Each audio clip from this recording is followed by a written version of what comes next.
I love Florida, but, when I was a little kid, and even now, I am allergic to mosquitoes. Yep. I am. Like, when I get bit by a mosquito, I get these giant, almost white and red welts on my arms. And it can be, it's the biggest annoyance ever, especially if you like to be outside. But you don't have to suffer from mosquito bites if you use our friends over at Mosquito Nicks. Yep. Enjoy your backyard. If you have to go out there and do citronella candles or spray your kids down every time to go out in your own backyard, it stinks. I don't think it's ever worked, really. Citronella candle, I'm not sure I believe in them. And it takes a while, with Mosquito Nicks, I got the system in my backyard. They run high-pressure sprayers around my fence line and around my roof line, and it automatically mists my backyard with mosquito repellent, and I have an app that controls it too, so if my kids want to go outside, I'm like, hold on, let me mist the backyard. I mist the backyard. Yep.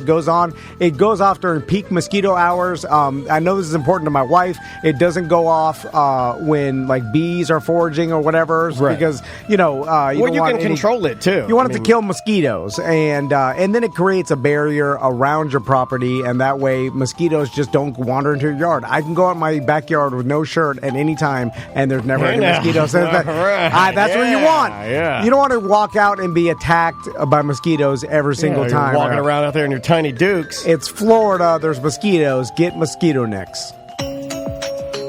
Welcome to A Corporate Time with Tom and Dan. I'm Tom. I am Dan. Our producer Samantha is here. Good evening, Sam. How are you? Good evening. What's new in your world? Anything to... you got any gripes? Oh, all the gripes. You got any aches and pains? You got any gripes? My whole body's a gripe. Okay. I got gripes. All right, Tom, you got any... Well, we're not there yet. We're not there yet. I would like, sir, if you would like to register your gripes, I would ask that you please You got to put those in written form, yeah. Well, you got to get all of the stuff we need to tell our listeners about before you start... the gripe-o-lanch. I'll tell you this. Okay. If you... That's what grandparents say. I'll tell you this. Let me tell you. If you'd like to... I wonder when my buzzer's coming in. If you'd like to advertise with Tom and Dan, send me an email. Yeah. It's tom@tomanddan.com. And 3 little letters, and you could be on your way to being a millionaire. I don't know what... I put out this perception that I don't answer any emails, so I constantly get listeners... Oh, they hit me up. Yeah. They're like, I'm sending this... I know Tom will never read this. And I'm like, I'm reading it right now. Yeah. I'm reading you say I'm never going to read it. You did that one time. I read every email. He answered a would-be client, like somebody that was like, hey, you know what? I think that maybe now is the time for me to advertise my product or service with Tom and Dan, because arguably, and I'll say this, and I will defend it, we are the best value in advertising in this city, possibly North America. We crush. Yeah, I agree. I promise you, it's an undervalued thing. I'll walk you through how to make it work. Better than any show in this city. I'll say that. Better than any show in this city. Yeah. Every show, we are a better value than you. I will defend that all day long. Don't even at me. Don't even at me about it. Yeah. It's not even worth your at. Because it's like At Home Floor Store, which is a great client of ours. And in fact, I have a bunch of testimonials from clients that have been with us for over 5 years. I lost those. About you kept the rest. I had them, but I lost. I put them on the top of my car, and as I was driving down the road, they blew off my sunroof. About how our advertising works phenomenal, and it's the best decision they've ever made advertising with us, because it's made us more like we can make you more than you put in. I don't understand why. Yeah. How does everybody, we can't take everybody. Sometimes it's not a good fit, and I'll tell you that. If it's not a good fit, it's not a good fit. Because we're not going to take money if we know it's not going to work, right. And then so we won't do that. That would be dishonest. Yeah, but if something we know will work, I will tell you this will work. You will make more than you put in, which is insane in advertising. Your return on investment. That never happens. So if you want to, Tom. At tomanddan.com. Yeah. Get that ball rolling. You just got off the phone with somebody. I'm pretty excited about that one. I know. That will work. That's going to work. In fact, no, that's not going to work. It's going to crush. It's not going to... That what you just talked about, which I can't say, but that client is going to destroy. So just email me. Rachel's. I see. That would work. That would work. It would work. We did a meetup at Rachel. Yeah. Come on down. There was a impromptu, unofficial BDM meetup at the Rachel's in Castleberry after the OLE event, actually. No. Okay. So it will work. Speaking of Rachel's, they love it. I've got something I've been wanting to talk about with you guys. It falls sort of under the category of dumb old man, but it's more like dumb old man investigates. okay? All right. So I'm on social media, I'm on TikTok, and all the rage are these videos where I see young girls acting like they're tripping and falling, and then as they're gonna fall, they're gonna, these trip and fall videos that people have been doing. It's real popular with the teens to pretend like they trip and fall and then video it. Well, as the girl's falling, her bottom half of her body, her genitals, falls on top of what appears to be a small guitar. Oh, yes, I have seen this. And then falling out of camera's view are two pieces of ham or bologna or roast beef. It's roast beef. I guess you got the flaps. And then it starts playing the guitar. And I'm like, I see that. Yeah, I saw that. Who started this and why are teens doing it? That's Dumb Old Man Investigates. I need some help on this. What is this? What is it? Well, it's just that one video. It's not a bunch. It's a bunch. Dude, it's copycats. I need the buzzer more than any time No, but what ever. is it? No, but what is it? That's what old men ask. It's just a joke, I guess. Yeah, it's just a joke. It's a dumb joke. It's like roast beef. Like it's Playing the best. Guitar. Okay, then actually, you know what? Then I'm definitely okay being dumb old man because that's not funny. It's not funny. Well, the roast beef. It's not for you. There's nothing about it that's funny, and if you think that's funny, child, old man, old lady, anybody, any nationality, you're not funny. If you think that's funny, you're a horrible, stupid person. It's not funny. In high school, I mean, I didn't do it, but my friends would call this girl in high school roast beef. Wow. No, but why are teens videoing themselves It's a thing. fake falling on top of guitar? That's how far you have to go to make the joke? It started as one person doing it for a joke on TikTok, and then everyone just copied it. That's what TikTok is. Yeah. So TikTok... Okay, all right. Okay, fine. I'll just It's let weird. it know. No, I'm not even going to try to... It's a nothing. Yeah, it's fine. It's a weird nothing. If I were famous because of that, like if I'm like, hey, I'm the guy. I'm the roast beef guitar guy, you should kill yourself. That's terrible. Like there's nothing creative. There's nothing good about it. You know what's interesting? You're not helping the world. You're not proving your intelligence. You're not proving your humor, your creativity, that you're a good person. Is the dumbest thing I've ever seen. When did Joe Rogan get on stage and start with the comic that was stealing people's jokes or whatever? Carlos Mencia. Oh man, like 06, 07? That was like early 2000s. I could be right? wrong on that. I feel like that was the epitome. Oh, that was a good burp. Hit the button. 2007. 2007. Yeah. That was, Man, I nailed that. Like that was the height of like attacking people for stealing jokes and things, like, you know what I'm saying, like the Mencia. Well, now we're cool with it. Well, it seems like the pendulum swung all the way back. This isn't even funny. Where someone just puts up a joke and we're like, yeah, doing the same thing, and then we just do the same joke and just But why do we give that value? Beat it to death. Yeah. Why do we give that value? It's not because nothing has value. So it's all nothing. No, but Except things for sponsoring with Tom and Dan. Yeah, but things do have value. You know, like that. I mean, know. Like, it's just the TikTok, I guess, is so just keep scrolling that it does. Everybody's like, just barf it out. Like it doesn't. I've never been a barf it out guy. I think that's probably why I can't Or a wrap my dump 'em brain out. around Yeah. it. Well, but that's like what TikTok. Well, dump and them out's social too media- long. Dump them out on our Friday Free Show as a segment is so long. No kids are going to sit through that. Are you crazy? No. Like Not even the song. 35 minutes of dumb topics that we don't even like, and that's why they're on Dump Them Out. No kid's going to sit through that. Well, think about how like the origins of stand up and the jokes. Like I going thought it back was to- like Coco. This is how dumb old man I truly am. I thought that like the teen falling on top of the guitar. I was like, it looked like a Coco guitar. I was like, is this from the movie? Is this like, what are they Coco? doing? Yeah, well, I don't know. 7 years ago. It doesn't make any sense why a teen girl would fall into a guitar with roast beef. It just doesn't make any sense.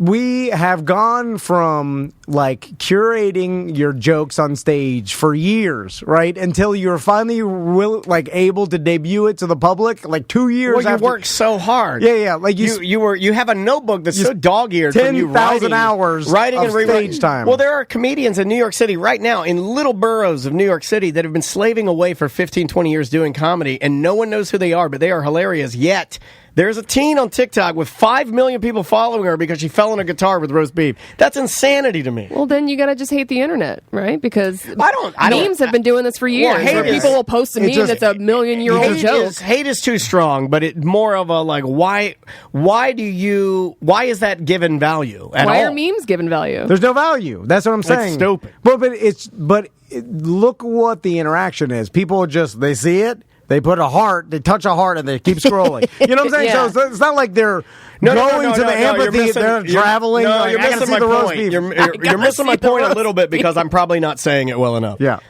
The problem I have is not necessarily the 1 second it took for you to look at it, tap the heart, and move on. Yeah. Somebody had to film that video, do extra cuts, add all this stuff to it. For what? What are you doing there? What is that? Is that a skit? Is that where we're at now? What is that? Yeah. It's just for fun. Comedy, like Pass the roast time. It's not funny at all. It's not even fun for me. I'm more angry at what Well, it's not for you. You could have done something. Roast beef is not for you. Because I love roast beef. You don't like this roast beef. Because what? Wait, I don't know where I'm at right now. What's happening? Where's my guitar? It's actually Hand me my guitar. I feel inspired. I'm gonna do this later tonight. on TikTok. I can never look at you. I'll have to look away. But I can never look at you again. If you do the falling on the guitar with roast beef, I'm gonna get Tom to do the Lizzo dance, and I'm gonna do guitar roast beef.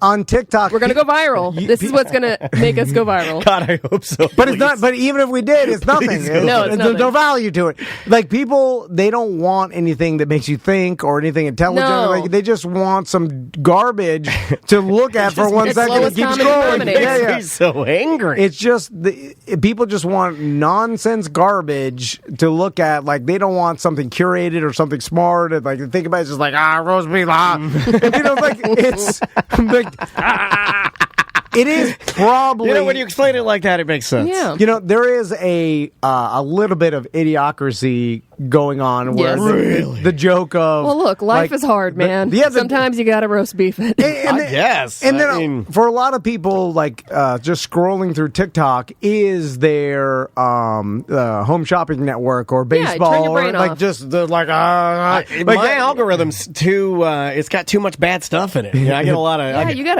a weird algorithm. I'll get some weird algorithm Yankovic. like it's.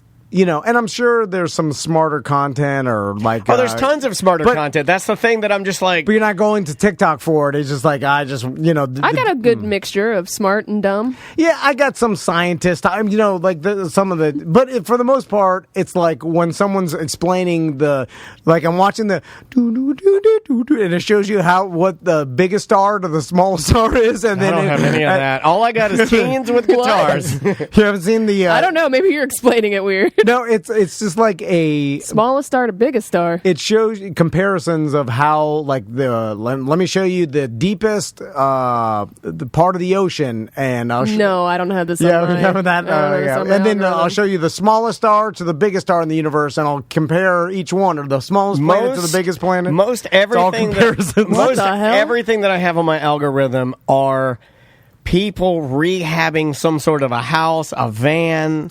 They're doing a lot of like before and afters. That's what I'm. Okay, I'm yeah. stuck. Interesting. I'm stuck in an area where I either get young teen girl plays guitar with roast beef, or Have you guys got the water bottle tied to the ceiling fan? totally get those. Ah, Yeah, I love slapping that. the grandpas. I support that. We should do that as a show. I support that one because the one that I really like, it's usually they go, Grandpa, Teen come in. daughter and Grandpa, yeah. Yeah, it's Grandpa. He's got his No, I've seen blindfold that on one. and whacking him in the head. I've seen that one too. Whacking him in the head. Old as what is it called? Old as Yeah, old de jour. Yeah, it's like French. Anyway, all right, let's do The some. French are some animals, man. They will get the oldest man they can find and then find the youngest teen they can find, and they'll be like, all right, fight.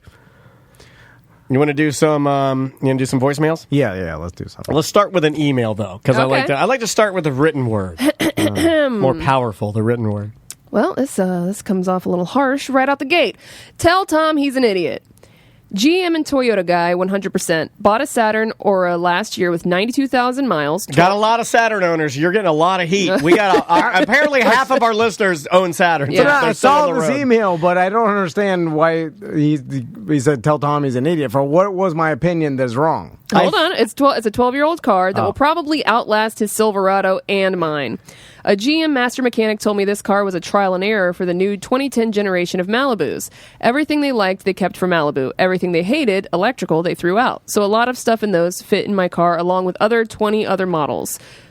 Shaking my head at Tom. His idea of Saturn isn't what mine looks like, obviously. Pictures attached. No, We've got the full prints. I think Tom also, I love that people are still CCing Travis Butler in all of the emails. Always CC Travis. I'll get you his new email if you want to CC him. I'll get you his new one. I think it's got a toughie. I think you were making the argument that all Saturns are kind of like off the roads. Like, who's driving a Saturn anymore? Okay. And this guy was saying, and I get his point. He's saying because there were so many of them at the time and because so many of these parts are shared, if something does break, he's able to fix it almost like instantaneously because there's tons of parts for these things. Yeah.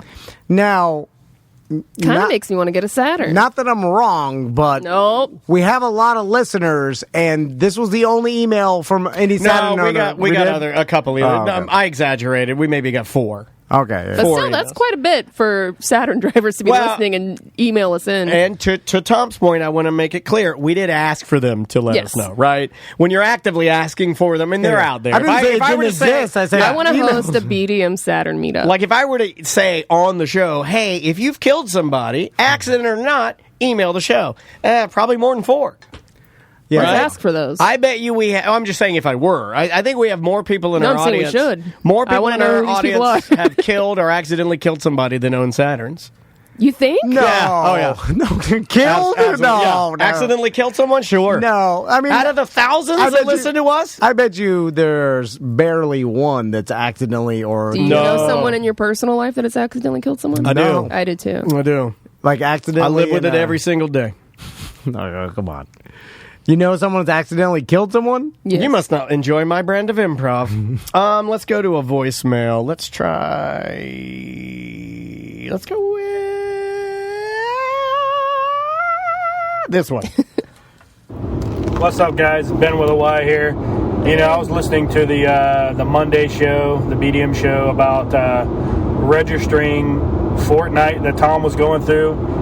And I contend that these goddamn video game manufacturers are doing hit the button. These things to the parents. So your kids will then start viewing their parents as old pop-pops. Because back in the day, you know, I'm 45. Back in my day. So wait a minute. He thinks that the actual video game companies are putting these registration things at the beginning of video games to make us look stupid in front of our kids? That's a stretch. That's a stretch. That's a law. This is like... What would be the reason for that? But back in the day, you would just buy a game and you would pop it in the system and you could play it. He's right. Now you got to do all this registration. You got to link it to an email. Well, it's because most of these games are downloadable.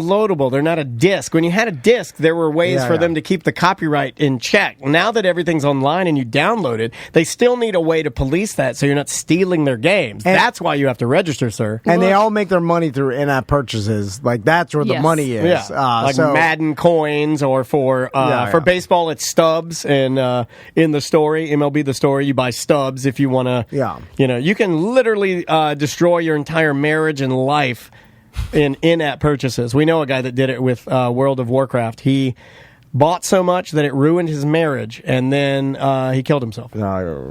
Super sad. It was really sad. You can get addicted to anything. Yes, you can. But they make it so you get addicted to video games. Like, they use the same stuff that they've been using for years in, like, gambling and things. You know what I'm saying? Like, they know the psychology behind addiction, and they know what humans tend to lean towards and like become addicted to, and the video games are doing that. And then the in-app purchases, like, that's a stream of revenue that I'm sure it never even occurred to them until like the popularity of like smartphone video games and stuff like Clash of Clans. That was I feel like the first one, like, or one of the first ones to make real big money. Like, look up, Sam, how much. Remember when there was a BDM clan together? Are they still going? They're still going. Still going. I tried to show my boys Clash of Clans. There was a new commercial the other day for Clash of Clans. Apparently, people are still playing it. Yeah. How much money has Clash of Clans made? They made a lot. Find it. They list what they made. I mean, what was that? 2016, 2015, 2012? No, that would have been back 2011, 2012. Because I was still with the radio station. Well, we were in the second studio, but your old house. But I was still at the radio station because I would play it during the show. It must have been. Oh my god! As of 2021, Clash of Clans generated close to $490 million in app purchases.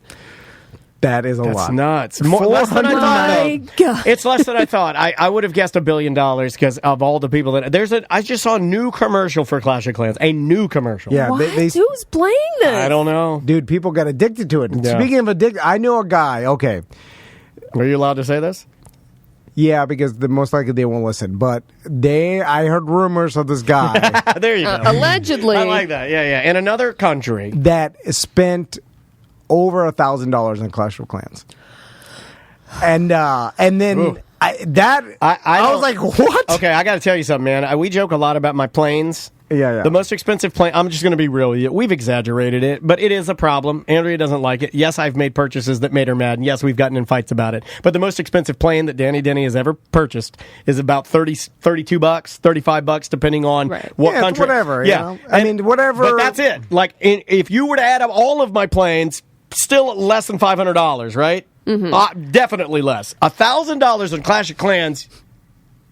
She would have a major problem with that. You know what's weird is like video game purchasing and in-game purchasing hasn't been looked at like it should be. As far as why people are doing it, for instance, we become a big stop yucking on people's yum. People yell at me all the I'm time. going to start yucking more, I think. Yeah, well, because The world's full I think of it's yuck. I think this is my yuck boy summer. But then, and people are like, if it makes you happy, go ahead and do it or whatever. But I'm changing on that. you wouldn't say that for smoking or drugs or things that are bad Well, for if you. it's You an know what I'm saying? addiction, that's different. Well, because some of these in-app purchases, it's like you spend addiction.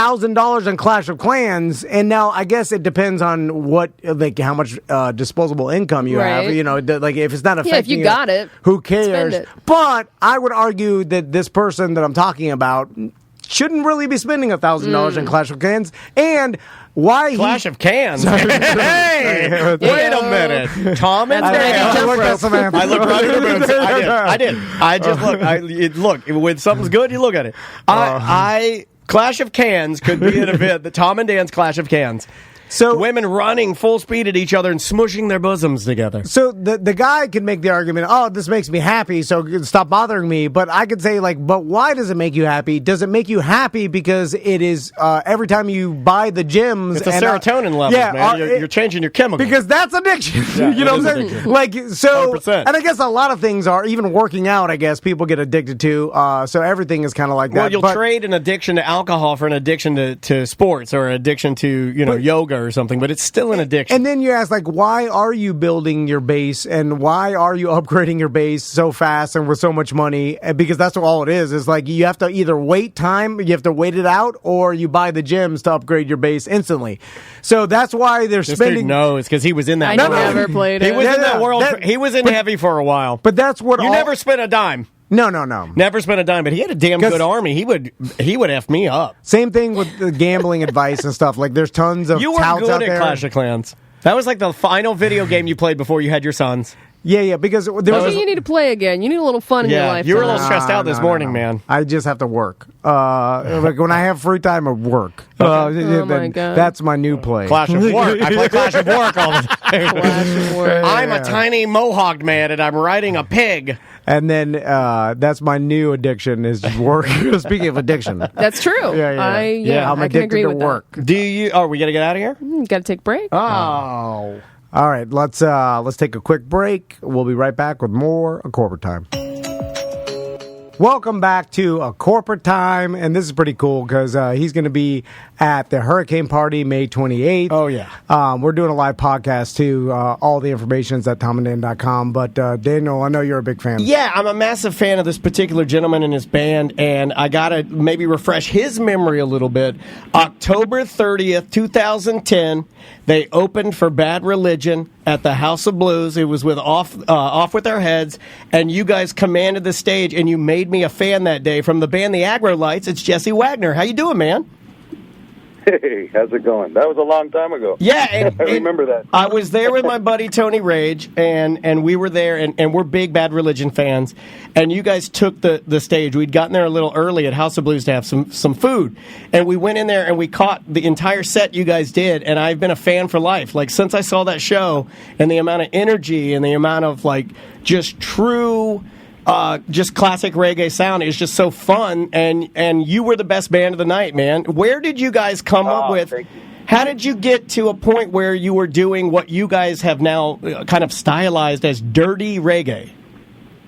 Well, we've been, now it's been 20 years we've been a band, so that was the halfway point, I guess, till now. But, I mean, in the late 90s, we were all part of the Los Angeles ska reggae scene, and, how ska and reggae and punk rock all kind of go hand in hand with each other. Throughout the 90s, the big popular band in the traditional old school sound was a band called Hepcat to us. Yeah. They were like the big, and all the other bands, like this was during the time when the whole third wave thing was blowing up with, Real Big Fish and bands like that, like the poppy ska punk stuff. So we always wanted to be like Hepcat, and there was a million bands kind of copying that vibe. And we always liked the music that the DJs were playing, was like the old skinhead reggae stuff, you know? And nobody was really touching that sound at the time. So, I mean, it was just that was, we were like, let's play that style. And then, some of the guys in the band were influenced by old DC hardcore, and another couple guys were influenced by, 77 punk rock from the UK, and other guys were into the old school ska and soul music. So it was like, let's not be the Fred Perry black and white suit rude boy band on stage, and let's play skinhead reggae, but go with that whole punk vibe. Let's try to be like the Clash or something. Yeah, and that kind of thing. What was amazing to me and my buddy who were kind of taking you guys in is that we heard you before we saw you, right? So it was one of those things where we're standing upstairs and we're listening, and it just sounded so. It had a very old soul kind of a sound to it. It sounded like the instruments were like authentic and old. It sounded like the organ and the amps that you guys were using were like conditioned. And, like everything sounded like Trojan records or so. Like it sounded like traditional style reggae. And then when we saw who was out there, it just looked like us. And I'm like, oh my God, these guys look like. Well, that was the thing. It people always say, he who feels it knows it. That's like Bob Marley would say, or whatever. Yeah. It's like if you don't listen to the root of where it comes from, you're never going to be able to play it. There's a million bands out there that want to be Sublime or nowadays there's a lot of those bands that are trying to do that sound, and it's but a lot of those groups, with no disrespect, but a lot of groups don't even know the real thing. You'll play like Alton Ellis for them or Ken Booth, and they have no idea who that is, Yeah. A lot of them do also, but it's kind of like you got to get to the roots to be able to play it.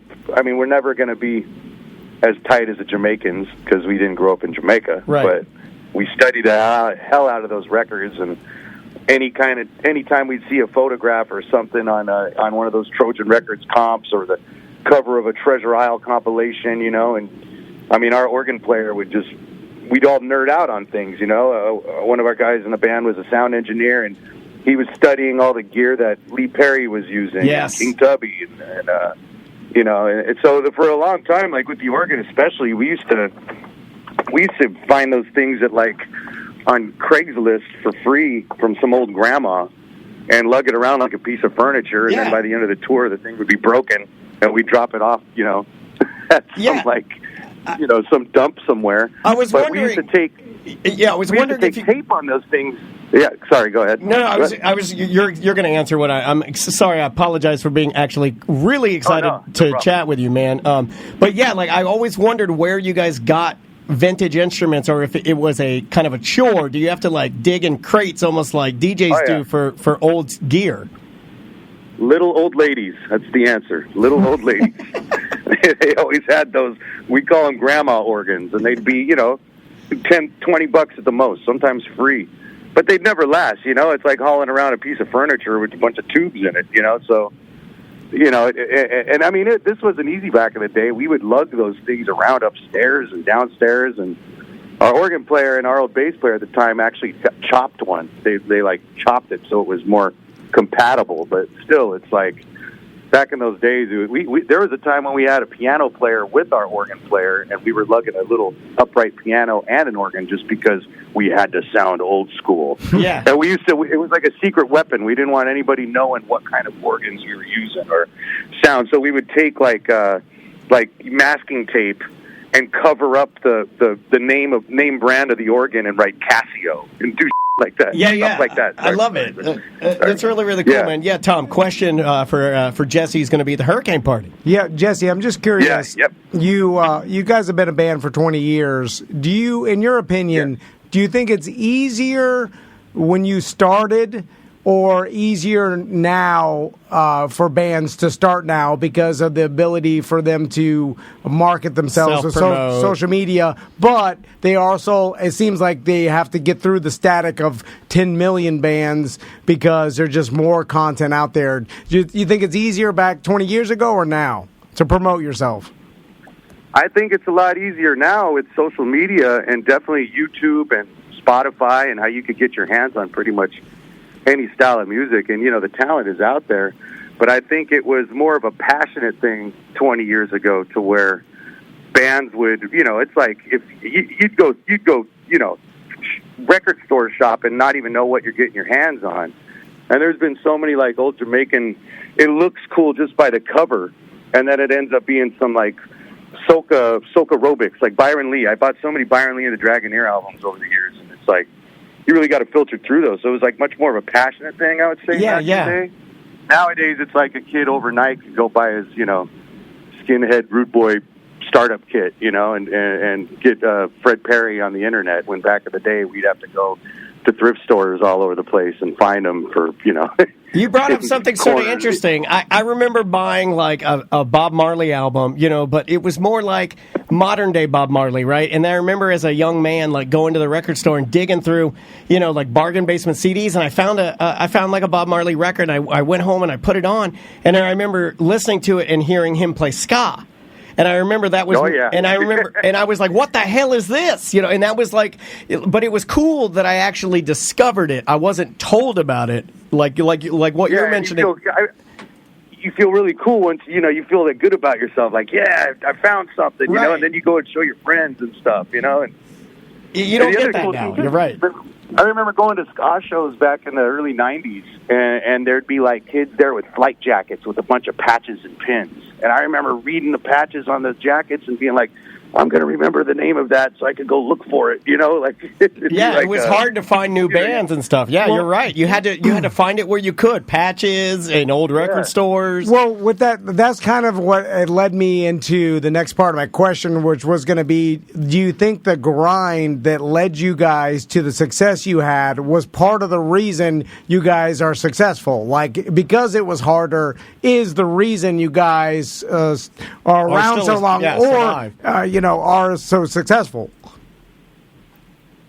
I don't know. I mean, we just really nerded out on it, I guess, over the time, over all the years. Yeah, but you've done other things too, like during COVID, you guys, it's not like you were doing shows. I was listening to one interview with you. Is it true that you ended up going to barber school and kind of getting your hours and getting your knowledge as far as giving good cuts and stuff like that? Yeah, I'm actually at the barbershop right now, and I have a haircut coming up in about 30 minutes. Oh, yeah. Awesome. Yeah, we know how, we were just talking about haircuts. Tom and I go to a barbershop here in town called Liberty Barber. You got to respect your barber. You got to go there and tip them good and support them because they support you and they make you look all good. When did you start doing that, and how long has that been a passion? So it is what you said. It was during COVID. We had nothing going on. The band wasn't, music came to a complete stop. And I was lucky enough to be with the Agrolites for 20 years, or I guess 18 or 19 years before COVID. Sure. And I was always, in between tours, I'd go do odd end jobs, but never any kind of there was never any kind of like a backup plan career thing that I had. It was always just play in the band and then go lay tile or something, or, go get some goofy sales job for a few months and pretend that I'm totally stoked on it and then quit. Go back on the road. Sure. So I got my buddy here. His name is Clint. He's been my friend for over 25 years. and I would get my hair cut from him all the time, and I've always had an interest in it. My great-grandfather was a barber from Italy, and a bunch of my uncles and cousins were barbers, so it was always in the family. I just never really grew up around it, doing it or anything, but for some reason, all the musicians in my family were barbers. I don't know. I know a lot of barbers that are musicians. Like, even our barber is a drummer. Yeah. And he's been a drummer in many punk bands. Because there's an artist element to it. There absolutely is. Yeah. It's definitely like a working on art, you know. But anyways, he said, hey, why don't you go to school?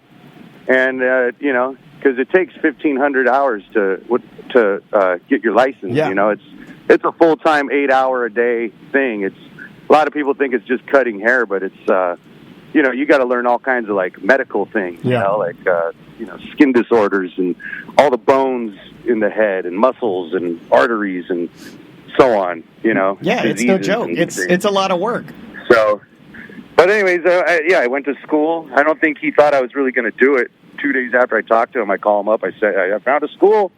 And that's the awesome. School opened and closed a few times throughout the year with the whole COVID thing, and we weren't really getting many walk-ins, obviously, because of COVID. But, I went through it, got my license in January, and I've been cutting hair ever since. That's awesome. So and with the band, about 4 months. And with the band, didn't you guys, even during COVID, I mean, like, as far as, like, keeping your chops up and playing, I had read somewhere that you guys had played a few weddings or, like, unconventional... Yeah, we were doing little private things here and there. Of course, we were very careful with the whole COVID thing and masks and all that. But, yeah, there was a couple times that we got hired to do like a little private wedding for a little small family or something like that. Or a lot of us were doing the internet thing. Like, I was doing a lot of dedications on the internet where I'd like learn a song and record it on my, you know, in my Logic program or whatever, and then perform it, dedicate it. And our our organ player Roger, he never quit.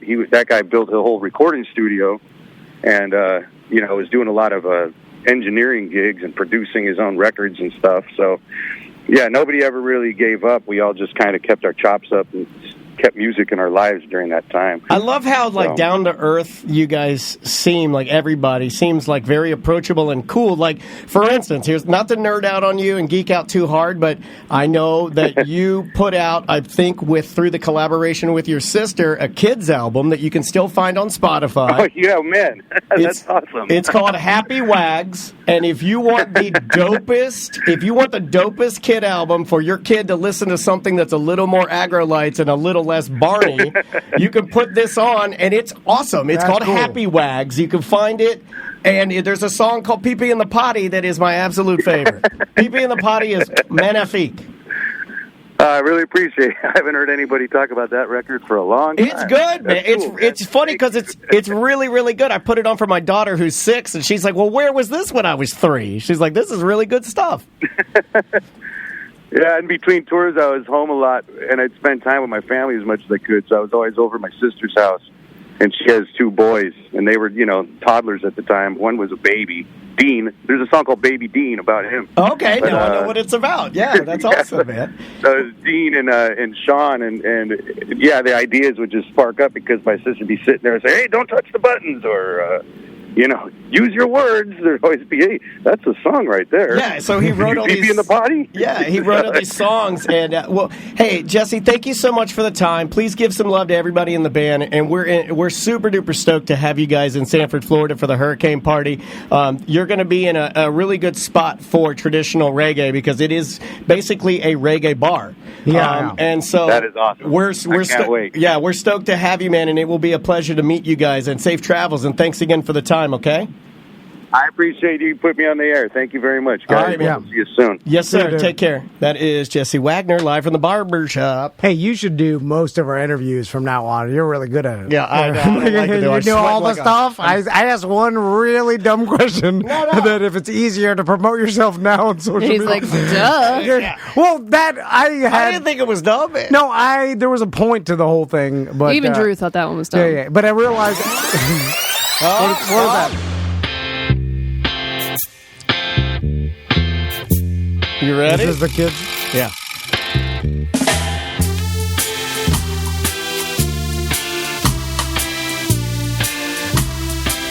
You're going to like this. Time to time, everybody pee-pees. You can always tell when it's pee-pee time. So before you pee-pee dance or make a pee-pee in your pants, listen to this song and rhyme.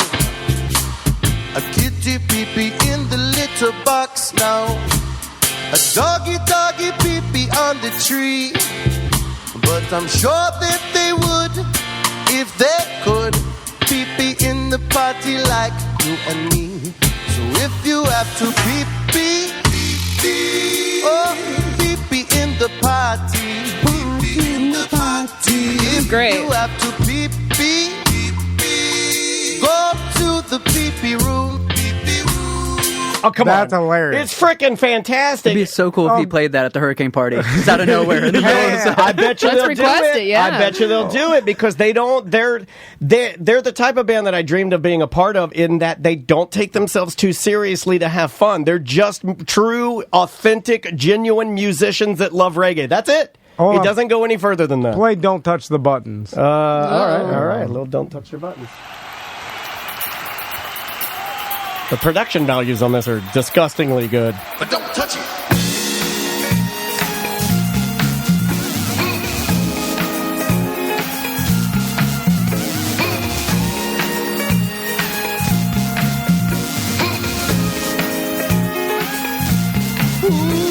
Some buttons are big, some buttons are small.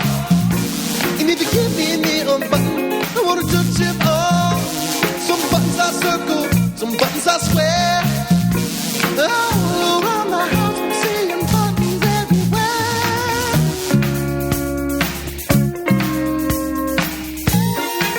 Don't touch buttons. Yeah, it's just like, That's great. Yeah, it's better is than great. normal kid music. Anyway, got to take a break? All right, bye-bye.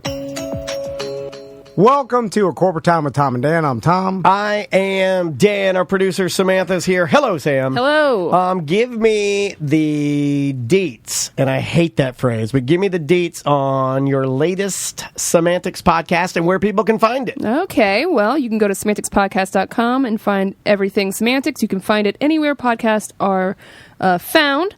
Last week, this past Sunday, we had Trey Sywick from Gettin' Grub on, as well as Chris Rock from Rock Pit Brewing. There you go. So check that out, like and subscribe, and hit up our Patreon because everybody loves money.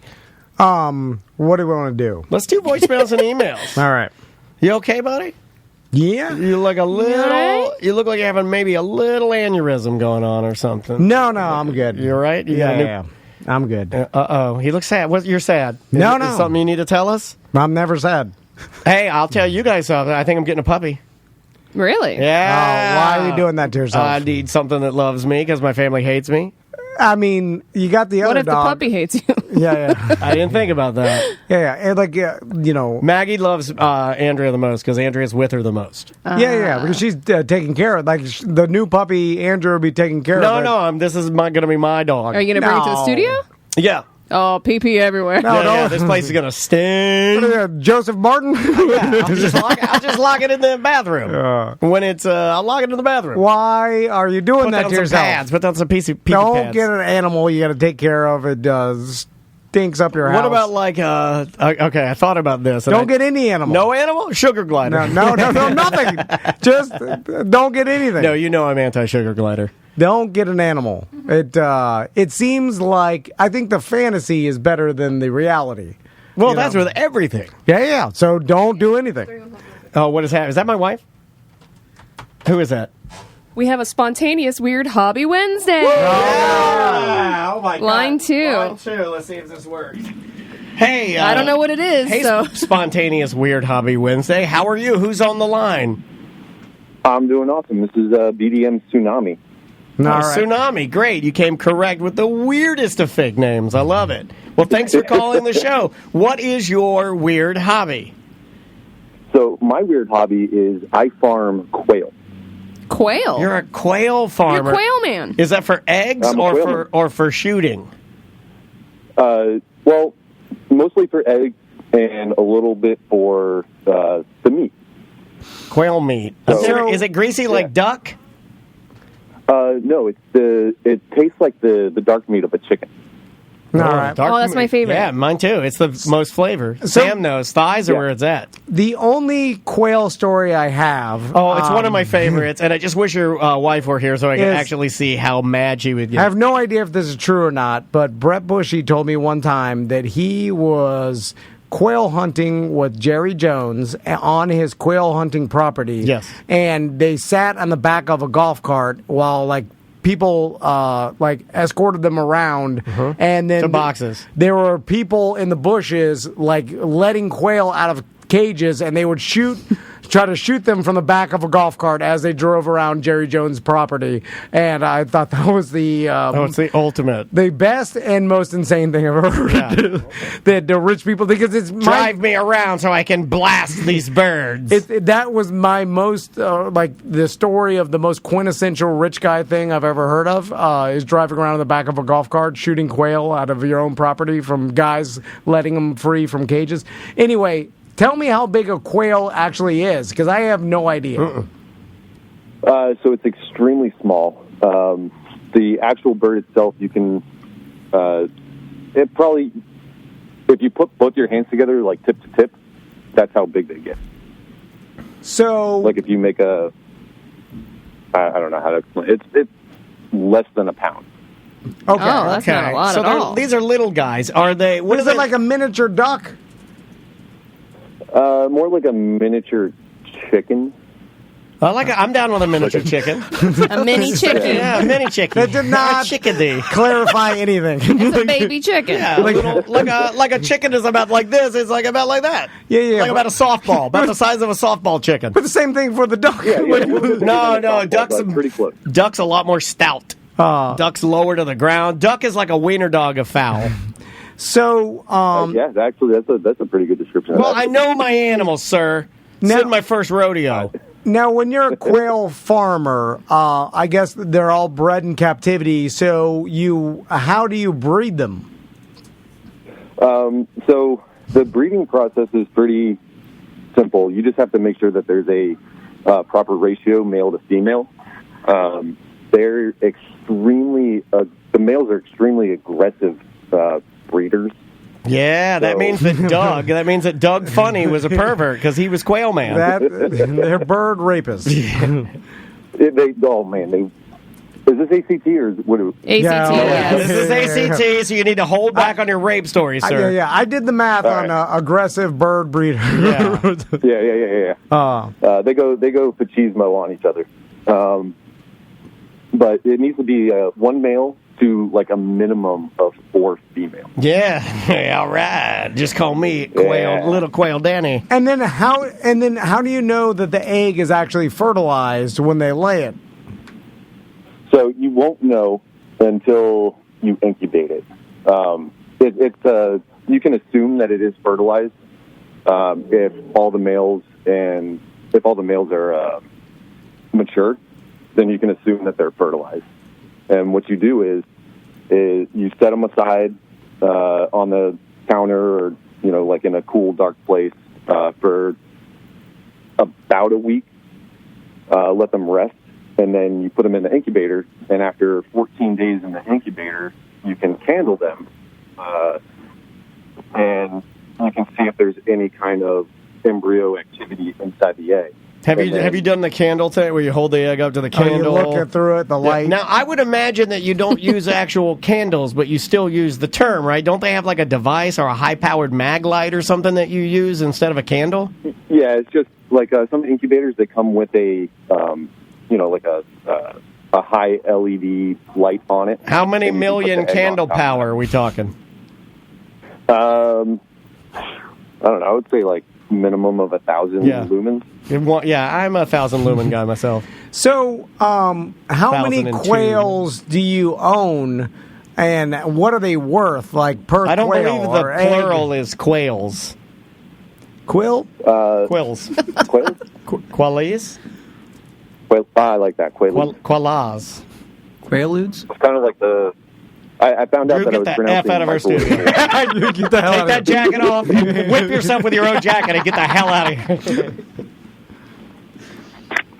Sorry, sir. No, you guys are good. So right now, I actually downsized because I had too many males. So I butchered and cooked about 25 of them. I cooked 25 of my male quails. I had 25 male quails, and I put the meat in the male, so it's male quail on male. How many did you have that was too many? I started out with 37, and I had about 20 too many, so I'm down to, I got 11 females right now. How do you choose which? Do you look at all your quail, your men quail, your male quails, you look at all of them, and then you kill them based on how stupid they look, right? How noisy they are. Okay, I knew there was something. You're laughing like I'm an idiot, but I'm telling you that, you know what? Life is brutal, Tom. So what? Well, we had the neighbors were complaining about the roosters, which is what you call the males, just like a chicken, were crowing too loud. This guy with his goddamn quails over there. I'm just trying to watch the news, and he's over there with his goddamn rooster quails. So what are they worth? Like, what does this hobby bring you in? Like, you said you cooked 25 quails. Like, what is that's a one lot quail of quail worth? farts. Like, so you can sell like a whole one, like freshly butchered and skinned and all that, for like around $9. $9? My God, that's more expensive than Boston Market. Yeah. I could just go up the road. I could just go up the road and give me a goddamn quail pot pie or a meatloaf Sammy.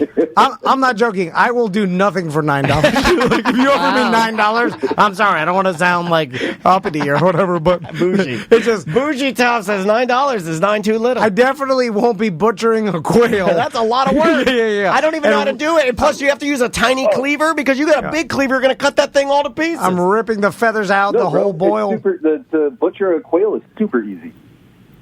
You just get a big pair of scissors, chop off the head, chop off the legs, chop off the wings, and then you peel the skin off. Just make sure they're Fiskers. Terrible. Fisker Fiskers. That's a good brand. Orange handle. By the way, you said super easy and then described the process that sounded not only horrible, but at least a little hard, right? You're like, you just have to chop the feet and chop the beak and chop the neck and chop the head and pull the feathers. And skin it. Yeah, skin it and boil it. It's super easy. Takes 3 minutes. That takes more. Hold on a second. Microwave popcorn takes 3 minutes, and what you described is not microwave popcorn, sir. So now, do you keep them in a giant coop, or how does it work?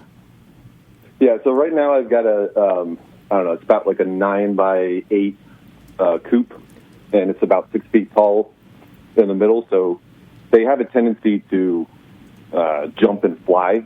And idiots. That height, yeah. No, I had to kill one of them because he got brain damage, and he was walking around like a derp.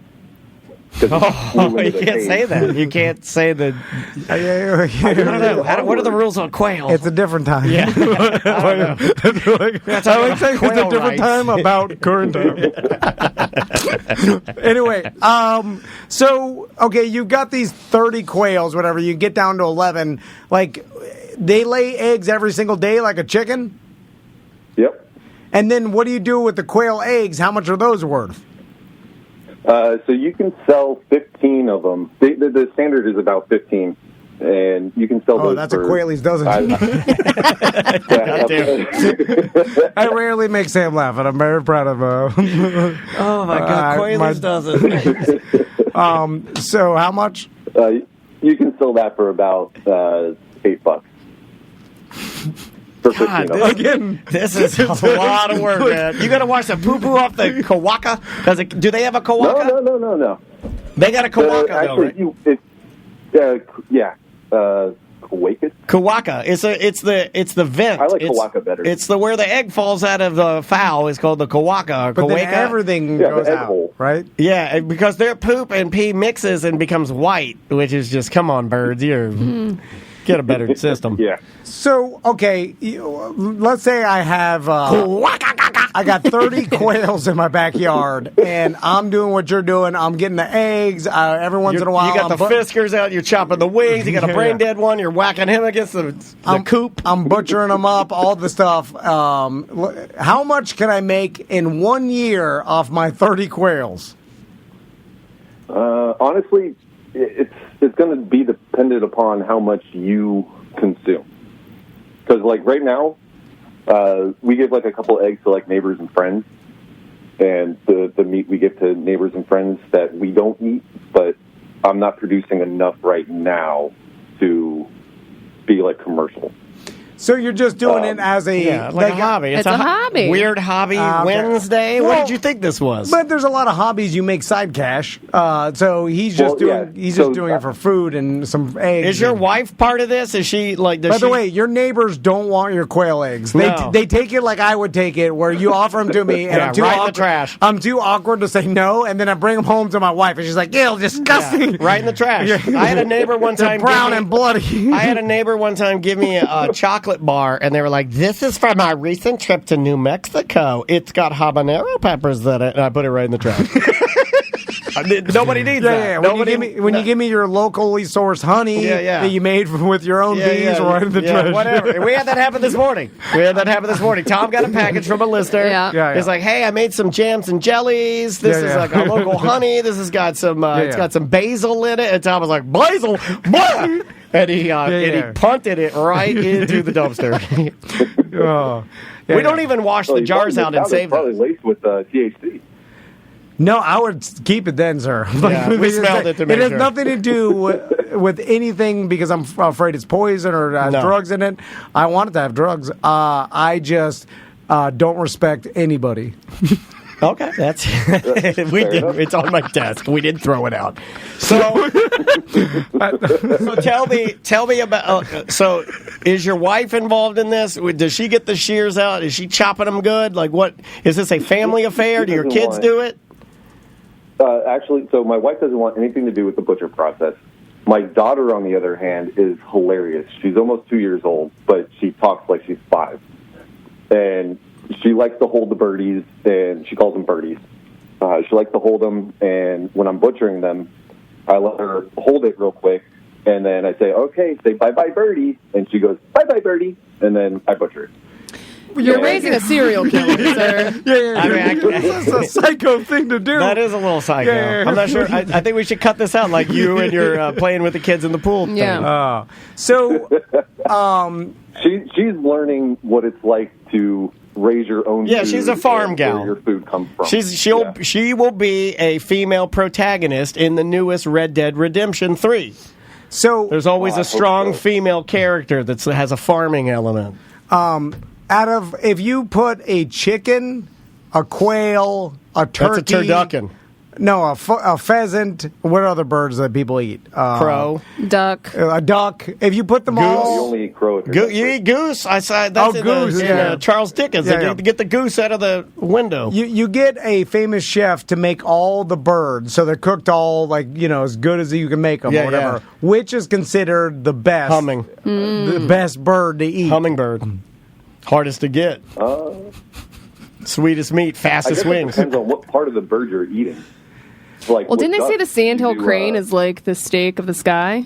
But you're not supposed to eat it. Steak of the sky. I remember steak of the sky. But you're not supposed to eat it, right? Write down steak of the sky. We're getting this one. We're going to get one. We're going to try this. Yeah. You can get it legally.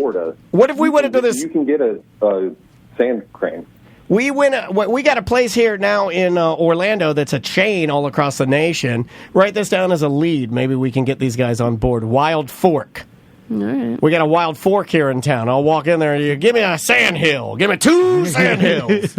According to Google, the give me a most couple ibises. delicious game bird is the bob white quail. Bob white. Oh, so it is. Do you got any bob whites over there?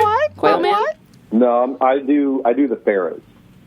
No, not as good. Yeah. The ferret? Yeah. Ferret quail. Oh, feral quail. Feral quail. So, is it the breast meat? If you're skinning and is it similar to other chickens that we know? You see the drums, the feet, and then I don't know. You got thighs, you got breasts, you got drummies, and you got wings. That's about it. Everything else is going to be garbage that my mom ate, like gizzards and skins and feet. Yeah, all the innards and stuff. I mean, you could cook them and eat them, but they're so small. And the wings, they're so small that I cut those off and then I freeze them and I sell those for bird dogs. Oh, I thought you were going to say you sold them for little people's Super Bowl parties. Yes. That'd be funny, right? It'd be funny. Like, hey. Send us a quail. Send us one quail in a box, non-butcher. It'll make it here, right? If you just put him in a box and put some seeds in there. Oh, yeah. Okay. Well, don't do anything that'll get either of us in trouble. But I will. Can we come visit your quail farm? Hell yeah. Live from the coop. Where is it? Biffalo? I'm actually in Castleberry. Gotta go. Dude, this was the best. There's a quail farm in Castleberry? No, they don't allow quails in Castleberry. Castleberry is a quail farm. It was built on the backs of millions of quail. That's quail land over there. So quail is such a strange animal as far as the city's concerned. I'm actually in county, so the city ordinances don't even apply to me, but the county doesn't give a crap about quail. Yeah, we know. All you guys have at Castleberry, Tijuana Flats and quail. That's it. Hold on. So are you just in some neighborhood like I live in, and then you got a big ass quail coop screaming back there, and your neighbors are pissed? Well, your mother-in-law. Hell yeah. All right. Everybody in Castleberry has birds. Everybody. It's all birds there. Like Volusia County is all snakes. Okay. Volusia County is all snakes. All right. Castleberry, Seminole County, that's all birds. Yeah, okay. Orange County is all Teslas. It's weird. We're all Teslas. So, all right. Well, thanks for telling us about your hobby. At the end of the day, how much money do you actually spend on this hobby? It's about $20 a month for the feed, and another $10 a month for replenishing their hay that they walk around on. That's not bad. It's almost like a subscription to Paramount Plus or Peacock. Seems worth it. You get a couple dozen Disgusto quail eggs. You get some, and then a tiny little bird meat to give to your neighbors who are pissed. And some tiny wigs. And some scissors, and you're scarring your child. Yeah, seems totally worth it. Well, hey, thanks for calling in, and you're a very good sport, and we appreciate you.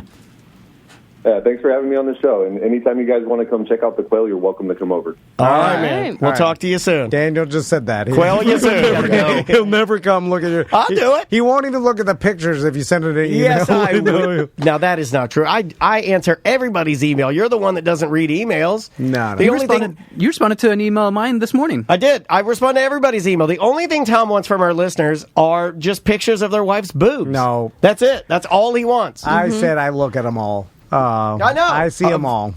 The boobs. I know you do. Yeah, Daniel was right. I know you do. I should have said that at the beginning. Anyway, bye-bye. Welcome back to A Corporate Time. Fringe is up and running. It is fringing baby. time. We are fringing. You are fringing. But let me remind you of something that is extremely important. And Sam hit me over the head with this right before we got back on the air. Hey, if you are fringing, you need a button and you need a ticket. You got to get both. Yeah. Buy your buttons and buy your tickets, but you do need both. I'm going to save you a lot of embarrassment when you get up there and you have your ticket, but you don't have your button or vice versa. And with us today, Jamie Brickhouse is here. He's going to be performing tonight and all next week. Yeah. Again, you can find everything on the Fringe website and get the button so you can see everything. Absolutely. We had Jamie in last year, but we have you back, and we're glad to see you. Hey, I'm glad to be back. Lots happened in the last year. Yeah, I know. Yeah. To all of us, I think. Yes. What? Yeah, lots been going on. Jamie, you are a short connoisseur. I can see by your short shorts. Yeah. And I, too, appreciate and love short shorts. Although... But you're not running that. You don't. No, I want to, though. I know you do, but you're not running And mine are pleather. But I know those are not. That's how short I want it. Light good pleather. legs, mate. Here's the thing. Legs. Jamie has great legs, number one. Yeah, look at the definition And in those he knows how to things. sit properly with the short shorts. Yeah, you do the man spread. And I your almost balls cursed. fall out. Well, no, Yeah, they don't yes. fall out. He just accentuated his muscles Right. and no I can balls. do that. No, you Whoa, I don't just do saw that. something. Exactly. No. Well, you know what? I had to take a lesson from my father because my father, Daddy Pooh or Daddy Earl, he wore short shorts and white short shorts a lot, not pleather. And he did go commando, so sometimes he Yes. there was that problem. There was that problem. It was funny that Tom brought up the short thing without even knowing this. I think months ago when we had you and I had an email exchange about you coming on the show. I think you even said you were going to talk about your father's tiny shorts. This is like a thing, right? Yes. It's like in the actual Fringe production that Jamie is doing. I believe that, like, right? That's almost on brand. Tiny shorts. It's in the Fringe performance. Bikinis. Yeah, My father loved. And what's the name of the show? Oh yeah, sorry, I've got it right here. The name of the show. Jamie has to tell us exactly what to do. It's "I Favor My Daddy: A Tale of Two Sissies." Yes. Yeah, I like that. It was the subtitle. I've done the show a couple of years now, and it was always just "I Favor My Daddy," which I think is a great title. Yeah. And then when I did it in Fire Island last summer, I added "A Tale of Two Sissies," and I think that was the button. Now, last year you rolled through here with "Dangerous When Wet." Right, Boo, Sex, and My Mother, and that all of your, and if I'm looking at your bio here, most always you get singled out as being critically acclaimed for being just an amazing storyteller and speaking with a lot of honesty about your story. Right, these are inspired by, or these are all they're all it's all true. Yeah. Dangerous When Wet was a memoir first that I published, and then I started performing stories from it and turned it into a show. And with I Favor My Daddy, I've done it in reverse. I've been writing the memoir, and it's not finished yet, but I went ahead and did the show, and which is great because then I'm going back to write the memoir. The show has made some great needed changes to the book. But yeah, the way both it's with both of them, darkly comic. I mean, it's just the only way I can tell my stories and process life is through humor, and I got that from both my parents. My father, Daddy Earl. I'm a junior. I'm James Earl Brickhouse Jr. What a great name! Yeah, my father said I hate that name. He said I'm not gonna. When my mother was pregnant with me, they were gonna. If I was a girl, which they really wanted, a redheaded, brown-eyed girl, my mother liked to say, "Well, we came close." They were gonna name me Julie, and then if it was a boy, they were gonna name me Robert Andrew and call me Andy. But when after I was born, my father walked in because my father said, "No, I hate the name James Earl. It sounds like a black assassin." So, so anyway, my mother gave birth. This was 1968, and she was in Texas, so she did not do a natural childbirth. I think they put her under. She woke up. He came in. He said, "Have you seen our beautiful baby boy?" She said, "No, little James Earl." She said, "I thought we were going to call him Robert Andrew." Well, no, he's a junior.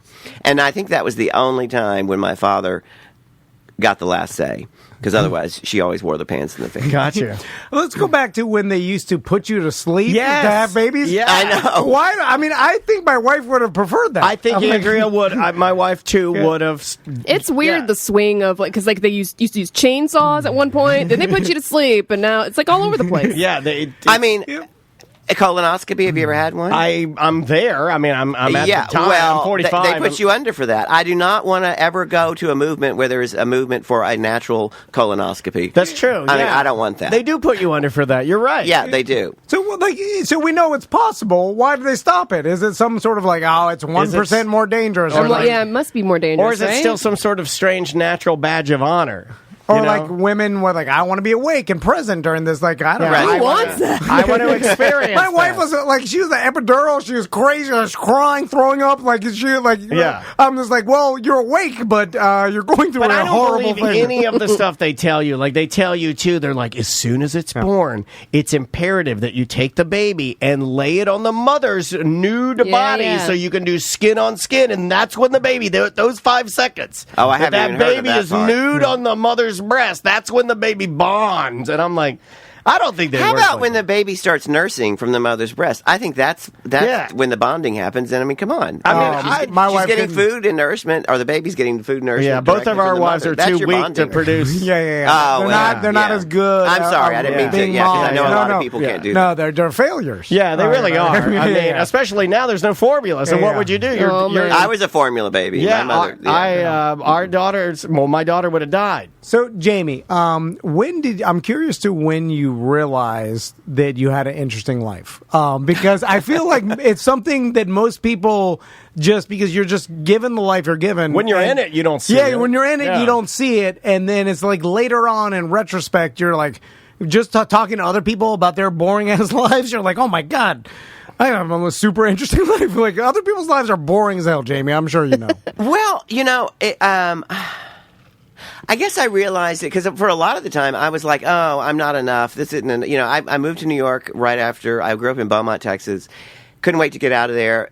Went to New York right after college, so I've been in New York forever and worked in publishing for years, worked with a lot of interesting people and celebrity authors and like Monica Lewinsky and Joan Collins and Elizabeth Warren before she was a senator. Really? He's just That's an interesting life. I feel like now you're like the guy that can do the acrobatic flying in the plane, and now you're just doing little loop-de-loops to try and you're just adding on. Like, we already know your life is interesting, but now you're like this publishing aspect of working with celebrity, authors. I didn't know anything about that. I just know you basically last time you were here about like you and your mother and being drunk and so. Yeah, well, throughout all that, I was drunk, and I wasn't drunk all the time, but I had a drinking problem, and it was when I got sober, and I thought, oh, I want to, write about a memoir. My mother died, and she was a big force in my life, and I realized there was a lot of material. I did know that there was a lot of material with her, and then.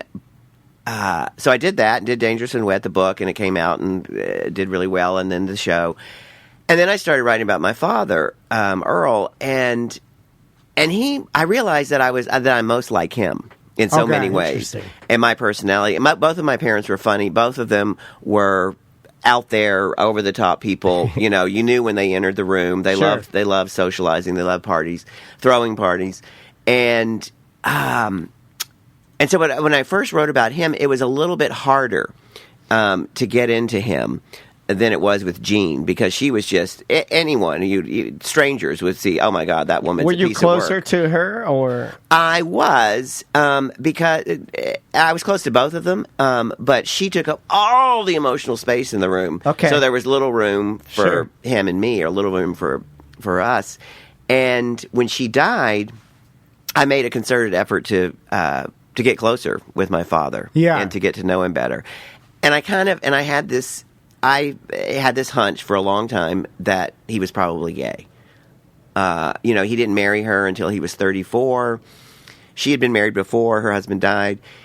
And which 34, he was born in 1931. That was late for his generation, and especially in that town. Certainly, yeah. And in what state? In Texas? In Texas, okay, yeah. 1931 Texas. Yeah. Maybe had to hide it. And I knew I got my drinking talent from him. And he was a big drinker, but he never had the dire consequences that I did. He never lost a job. He never, drove a car. He never had sex with a dwarf. Functioning alcoholic. Right. Yeah. There are a lot of those. Yeah. He never had sex with a dwarf or a priest that I know of, like I did. Or a dwarf priest. My father, though, when talking about Dangerous and Wet, I was terrified. He was very excited about it. And every time I started calling him every morning after my mother died. And half the time he was really excited that I was writing the book, and he couldn't wait for it to come out. And he'd always end the phone conversations, "How's that book coming?" I said, "Oh, it's coming along." "Well, hurry up and finish. I want it to come out before I die."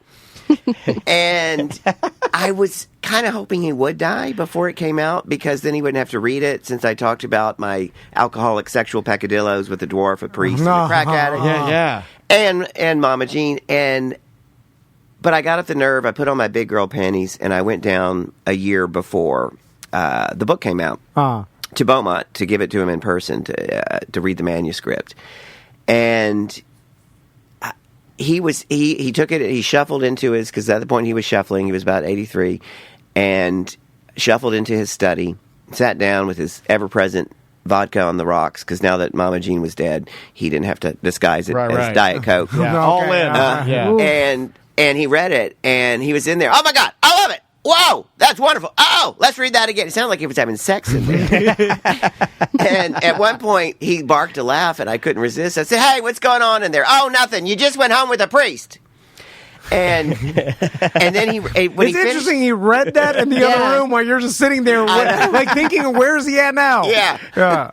So anyway, he loved it, and he said he just absolutely loved it. He said, except he didn't take any issues with the sex stuff, except he said you don't need that chapter about the dwarf. That's just a sleazy story.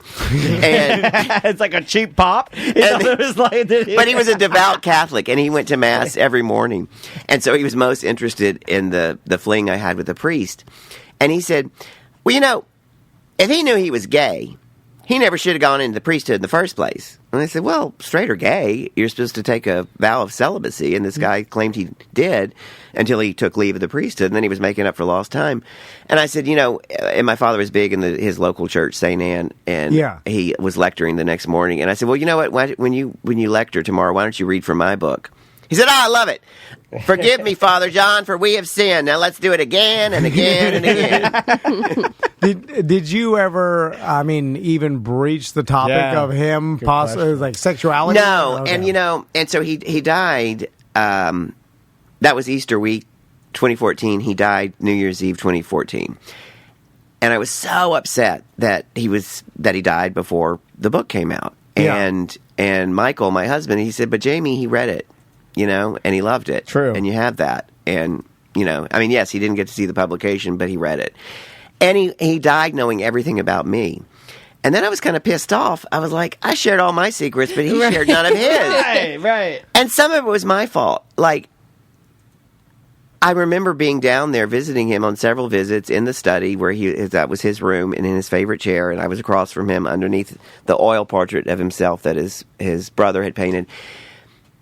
And I wanted to ask him, is there anything you need to tell me? Anything? And I'd open my mouth and the words wouldn't come out.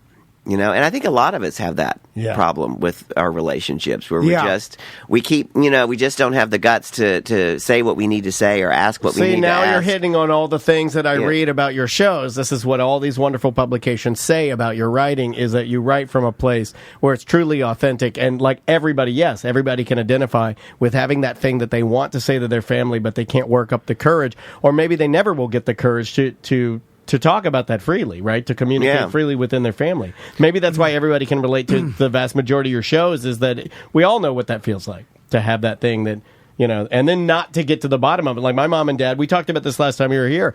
They're both gone, and there are things that now I cannot confirm because they're gone, and you don't think about that until now. When even something as simple as wanting to tell a story here, we used to be able to just get on the phone, call mom, right? Yeah. Then get her on there and say like, hey, can't do that anymore. So do the tales get crazier, or like, I don't know how to vet them anymore. I imagine how many people passed away without ever coming out. Like the amount of numbers. Endless, and I'm just like dawning on me right now. It's like why the stereotypical Republican senator is obviously gay, but is hiding it, and then mad, and like is actually trying to go against gay marriage, and so that stereotype from years ago. And then it's like, I bet that person's mad that other people are out and like living and they can't do it, and that's probably what makes them angry. It's tortured. It's awful. And and I also had a new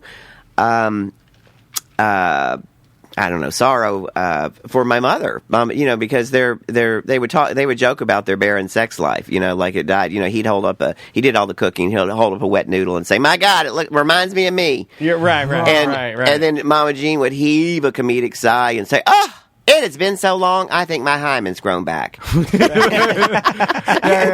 a great line. But it's also very sad, It is. And I remember. Does she know, or is that? Do you handle that, or like? Yes, I do. I don't want to ruin anything. I want everybody to get their tickets and get your buttons. No, I'm not giving it away. There's a lot more in here. I'm sure. And you've got my brother Ronnie, Ron the Roofer. He makes an appearance in Ron the show. The Roofer. Yeah. He was a Neil Diamond, major Neil Diamond fan. I mean, he still is. What's that movie that happened where the wife passes away? It's I forgot the name. Yes, I talk about it in the show. Beginners. Starring Christopher Plummer. I mentioned it. Great movie, by the way. When I saw that movie, it was 2012. My mother, Mama Jean, had died 2009. I saw it with my husband, Michael. and we're watching it, and midway through, Michael turns to me, and he says, Earl? And I was like, totally. And I kind of had this fantasy that, maybe he'll come out to me. And these, and come out, but he never did. But he did drop like little hints in the form of jokes, which is how I communicate too. Yeah. I remember, when I was down there that Easter week, and he liked bananas with his breakfast, and he was walking across the kitchen, and he said, "Fruits for the fruit."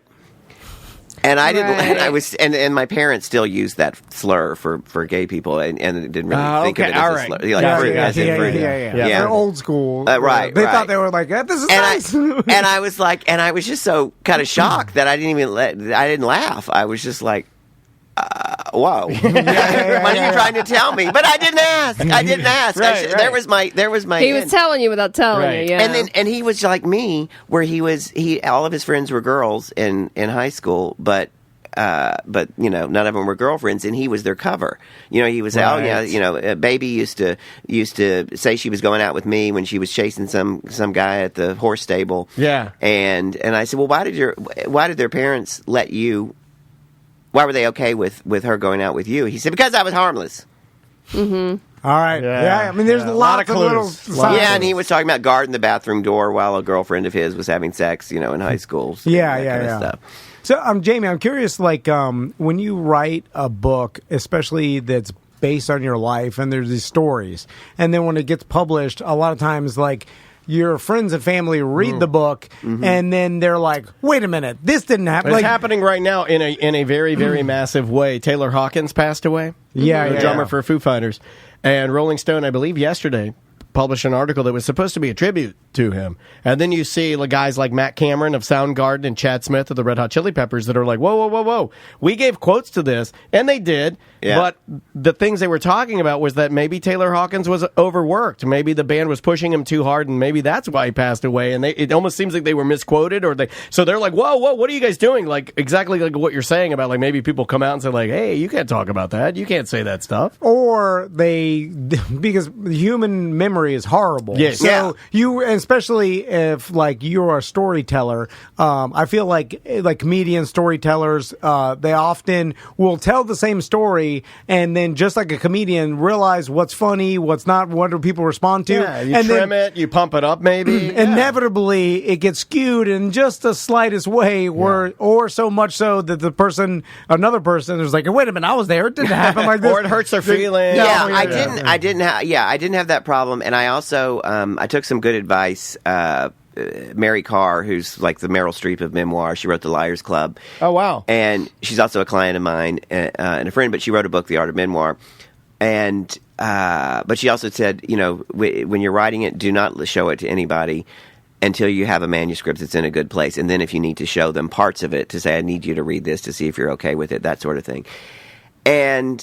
But first thing, once my father had read it and gave me his blessing, right. Then I didn't realize how much I needed that, and it was then that I was truly happy with the book. But he, besides the dwarf, of course he wasn't saying it didn't happen. He was just saying he wished it wasn't in there. That's true. That is separate. But I made reference to a mustache when he had a mustache and how much Mama Jean hated that, and he said, "I never had a mustache. I hate mustaches." I said, "You had a mustache. It was the early 70s. I'm telling you." And I couldn't find the photos to prove it. And there are several photos that I've since found. He had a mustache. But I mean, that was. And then I had friends read certain sections of it in which they appear. And I'm trying to think.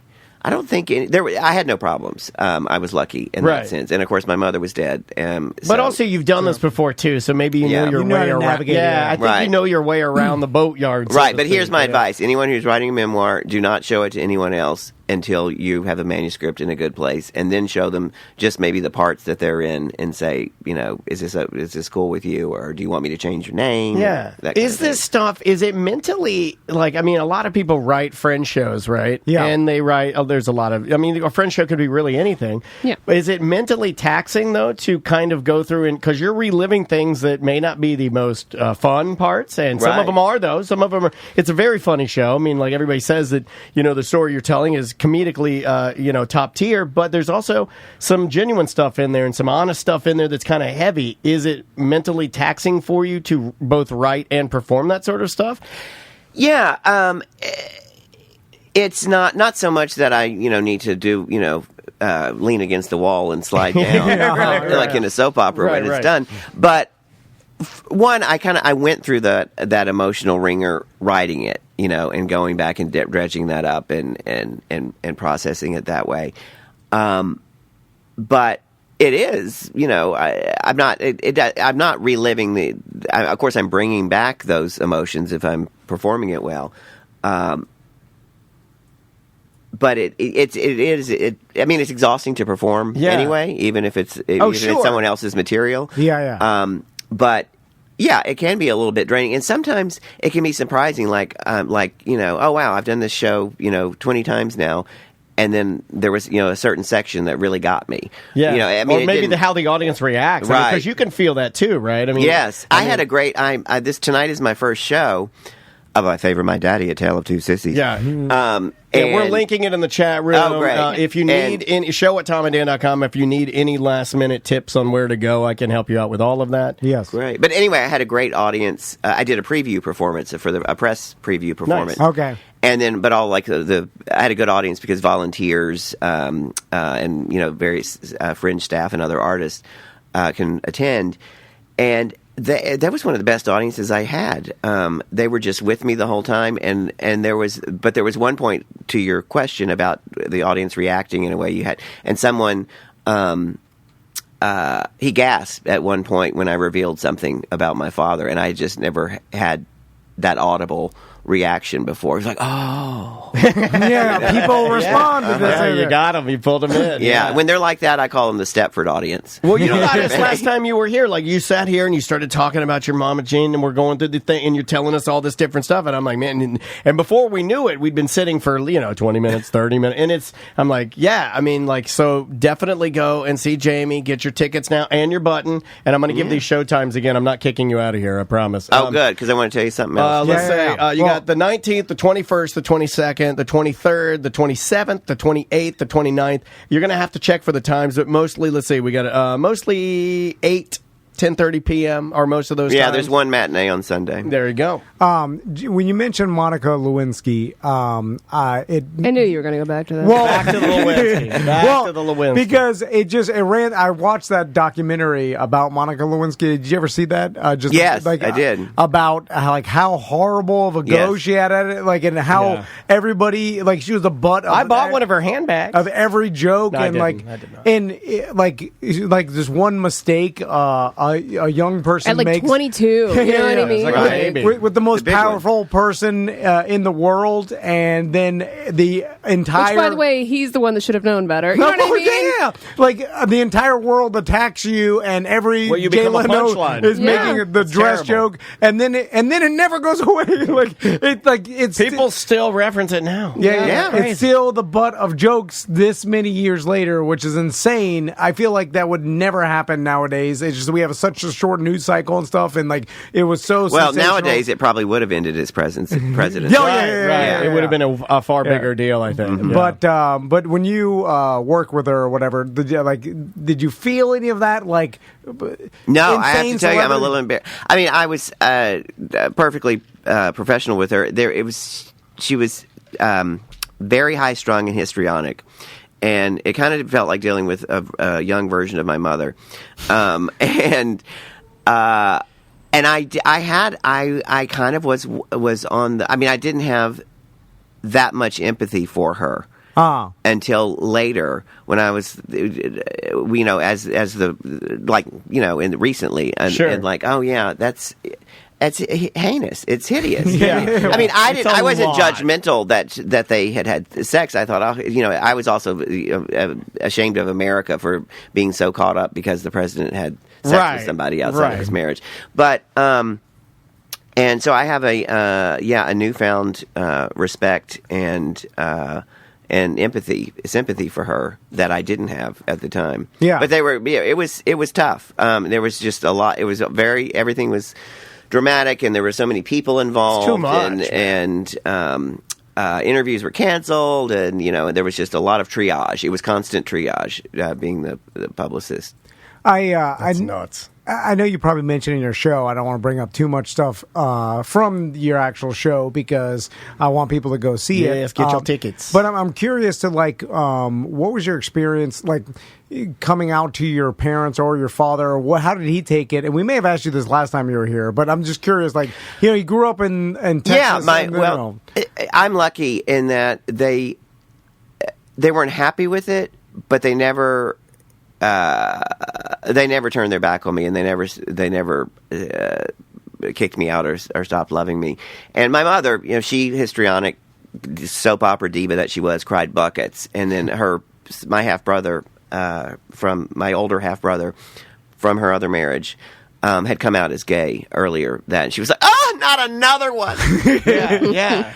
And then my father, I told him over the phone, and this was my freshman year in college, and I was also thinking about it. It was 1986, and the AIDS crisis was raging, and it was terrifying. Yeah, so it was scary. Yeah, and so just the way. And so, but my father. So when I went home for the holidays, he took me out, just the two of us, to our first father gay son lunch, and he said, "Your mother and I love you no matter what you are, but I think I saw it in you before she did." I think that was a little telling now. Yeah, my God, all these things that you collected, these little clues. Yeah. You're blowing my mind, man. That's nuts. And which was odd about that is that she was usually the truth teller and the one to hone in on somebody and what they are. That's and his and not on this, she was blind. Yeah. And his advice was, he took about, a sip of his third Chardonnay, and he said, "Be careful. And just don't march in any of those parades." Oh, wow. It's weird because I'm experiencing how... Which I did march in those parades. Oh, yeah. I mean... I'm experiencing currently how easy it is to indoctrinate your children to something good. And I'll explain, when my kids are not at all, they don't even... It's being gay, straight, or whatever, being married to a man or woman, it's whatever. Not a thing. Their reality is you can get married to whoever you want, man, woman. You have two dads, whatever, because they see that. Have friends that have two moms, and we've never mentioned, but it's not a thing. And then we always, you love who you love. You love man, women, boys, girls, whatever. And then it's like, all right, and then they have no problem. They're like, all right.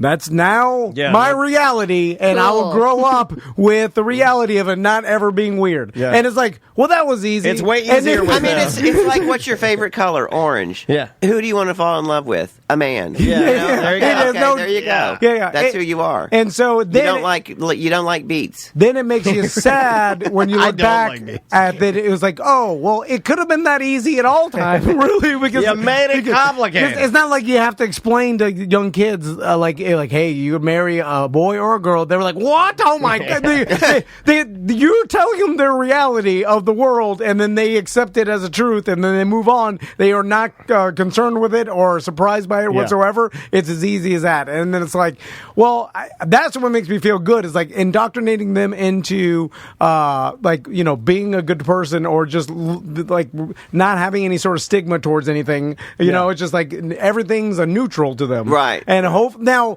The world may screw that out of it'll them. Try. It's gonna try. Society, for sure. Because even you watch old Simpsons. Yeah, but you see so much representation now that you never did before. So when I was growing they'll get up, exposed to it. Yeah, there was no one openly. It was Paul Lynde on the Hollywood Squares and Bewitched. But I become a TikTok star in the last year. Nice. Let's talk about We're that. trying. That's why I'm wearing these high heels. I love it. And I started. I was like, I want to do this. Was during COVID, and I thought, I would love to. I should go on there and tell. I'm a storyteller and tell short stories, but. I thought, it's visual, and you got to have a gimmick, and I was out in Fire Island, where I spend most of the summer, and there's a lot of drag out there, and I've never been a drag queen. I've done drag, and I had a few high heels, and I was like, maybe I'll tell a story, a true story in high heels, and I did it, and the first one got 2,000 something views, There which you is go. good for your first time. Which is really cool. Absolutely. And it was actually, ironically, it was not a Mama Jean story. It was a Daddy Earl story, the one about him accepting me. Could you try some of the things that are in the... Can you test out stuff on TikTok? Yeah. Almost like use it as a launching pad. And so it took off. Yeah. And so, and I was doing it in the summer.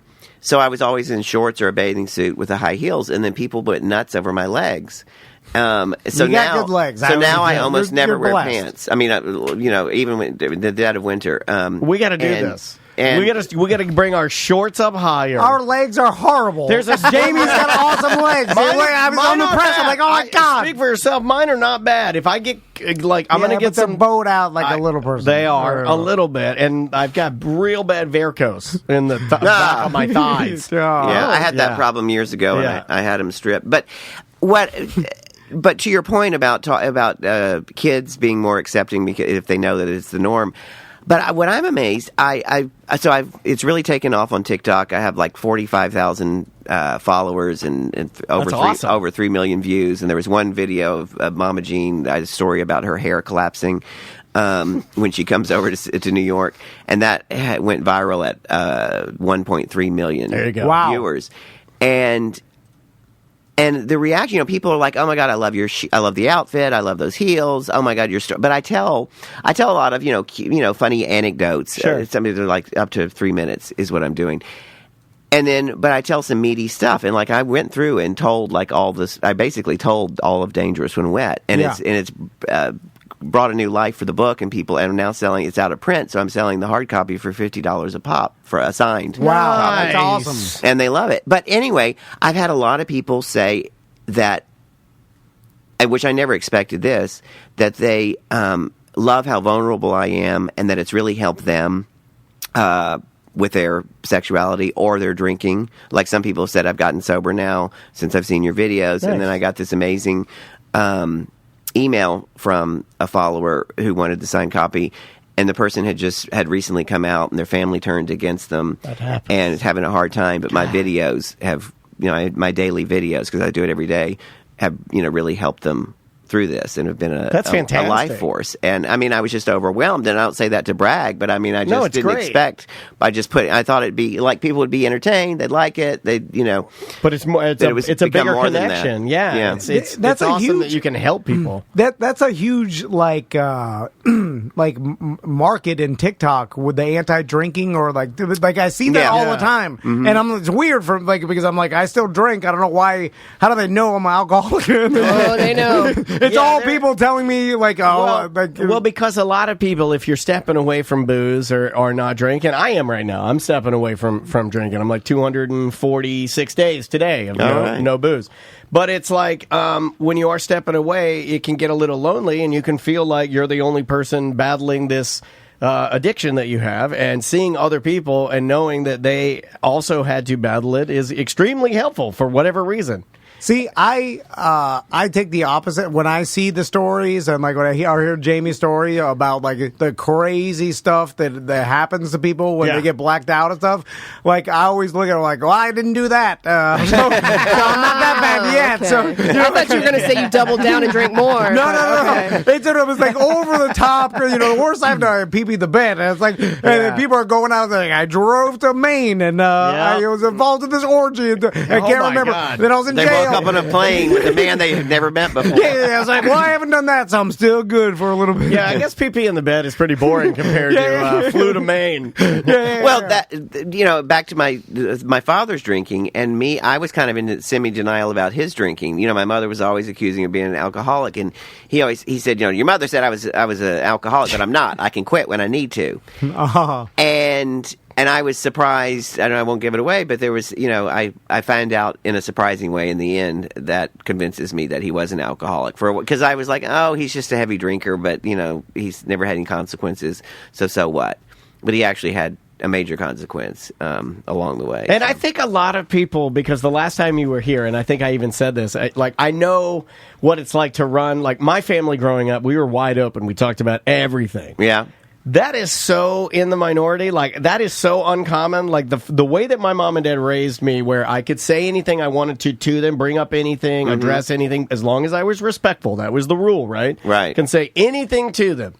any topic is like sexuality, politics, race, whatever I wanted to say, I could say it. There would be no problem as long as I was respectful. But then you could bring in Andrea's side, my wife, completely different animal. So I think the most people can relate to your story of like, you see the family, but then what's going on behind the scenes could be completely different. Right. Like a completely different animal, right? Yeah.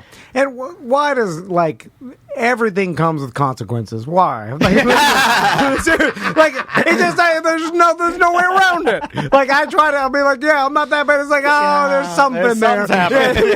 It's getting me good inside, or whatever it is. I'm like, there's going to be consequences. Yeah. I always think about that. I wanted an apple fritter this morning. That's all I wanted was an apple fritter, and I knew it, and then I got one of those lightheaded spells, and I go, that might be that's your arteries. No more fritters. You got to stop with the fritters. The only thing good that doesn't come with consequences is short shorts. It'll all be good. Yeah. Well, all be good. Yeah. Except for Unless the you go command. and I do drop trowel in the show. Really? Now Tom's interested. Dave, totally. Tickets, please. A whole full frontal, or I can't. You know, Cannot disclose that information. It's an 18 and up show. Yeah. Imagine if I said that about Dr. Strange. I said, Dr. Strange's dong falls out in the movie. Spoiler alert. You can't say that. Well, Jamie, how can people buy your book? And well, I'd love for them to follow me on TikTok because I'm there every day. Done. And I tell We can a do true that easy. story every day, and it's Jamie Jamie _Brickhouse. There you go. On TikTok. And every day you do a new every day. anecdote? Yes. I love it. Every day. I'll usually film a batch of videos and then have them ready to go.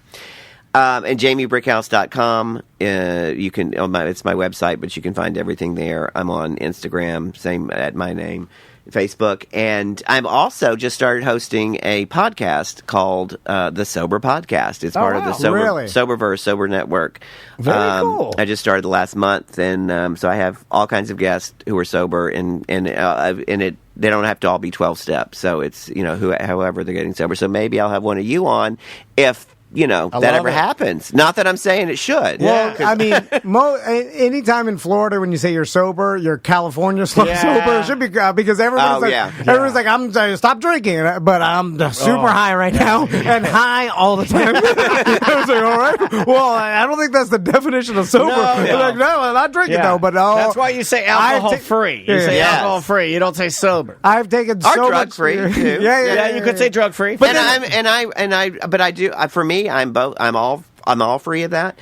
But I do respect it if that whatever works for you and whatever keeps you alive and keeps you living well. Yeah. Whether you're a drug free who drinks or an alcohol free who does light drugs. Yeah. I think if you're doing crystal meth, I don't think that would really count. No, that's a lot. But I don't drink. Around here, Florida, we're all about the crystal meth. Marijuana's for my back pain. I went to a doctor to get this prescription. Be like, you went to a retired OBGYN. Mine was a gynecologist. That guy denied us. Yeah, I went there. Yeah, that guy. Well, Jamie, thanks so much for coming, man. Thanks for having me on. You're always a lot of fun. Yeah, next time you're here, just go ahead and schedule it. We'll get you on the books. We'll take a quick break and come back with more of Corporate Time right after this. Thank you.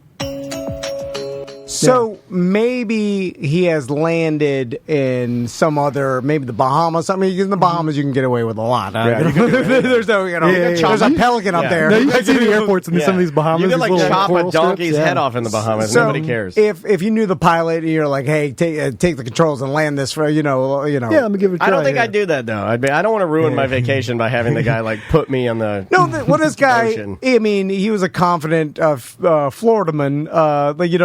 You could tell by his demeanor calm. That he was calm, and that he, I'm sure, has had some sort of unrecorded flight experience with his buddy on the plane. Well, you can hear when he first calls up, right? Because actually, another thing I was thinking about, do we have the audio of the actual controller talking Yeah, there's down? an email about that from our buddy Mike. Like, he talks about how there is lingo that this guy knows. Yes. He also Well, goes so- like the initial 2022 or something. Yeah, is well, like, hey, that's what I was going to say. Well, did I the get that initial, right? the initial See, audio. I'm a pilot. The only audio I've heard is where they're trying to like find him. And, he comes on and he's like, hey, we got a problem here, and they're looking for him. But I haven't actually heard the audio of the controller, like, turn left, come down, power out. Is that audio out there? I haven't heard it. I think so, yeah. I think the full call or whatever is out. I just haven't listened to it. Because that would be telling, to actually hear the controller giving him instructions on how to land the thing. I've only heard. Go snag that email if you don't mind. That'd if you got it, because Michael kind of goes through the steps of the stuff that we need. So when he first calls up with the proper lingo. He's like, this is Caravan November 333 Lima Delta. How would you know how to say that if you'd never been up in the cockpit listening to him on the radio? Yeah. And how would you even know? Like, would you even know where the button is to talk on the radio? No, I wouldn't know anything. No, I don't. Yeah, he comes on, keys up the mic, and talking like he's a regular pilot all of a sudden. I'd be looking for a parachute. So what it seems to me and to is jump out the side. I'd just be slapping the pilot. Wake up, please. Not now. Oh, what was he So he said, the pilot thing, 100% a real emergency. I listened to the ATC recording. The passenger who took control was not a pilot based on his responses, but was definitely sitting right seat on flights and learned operations from flying frequently. On some planes, a single pilot is required instead of two pilots, and the passenger sits right seat at the controls, although passive. The dude must have sat right seat in the Cessna Caravan often and learned a lot traveling to and from the Bahamas. Listening to the ATC, dude calls for help as 333 Lima Delta, which means he understands radio jargon. The dude definitely spent time in headsets listening to ATC on flights. He later says 10-4 multiple times, which a pilot would never say, putting doubt he was an actual pilot. He is familiar with certain aspects of flying, but clearly not licensed or experienced based on the transcript.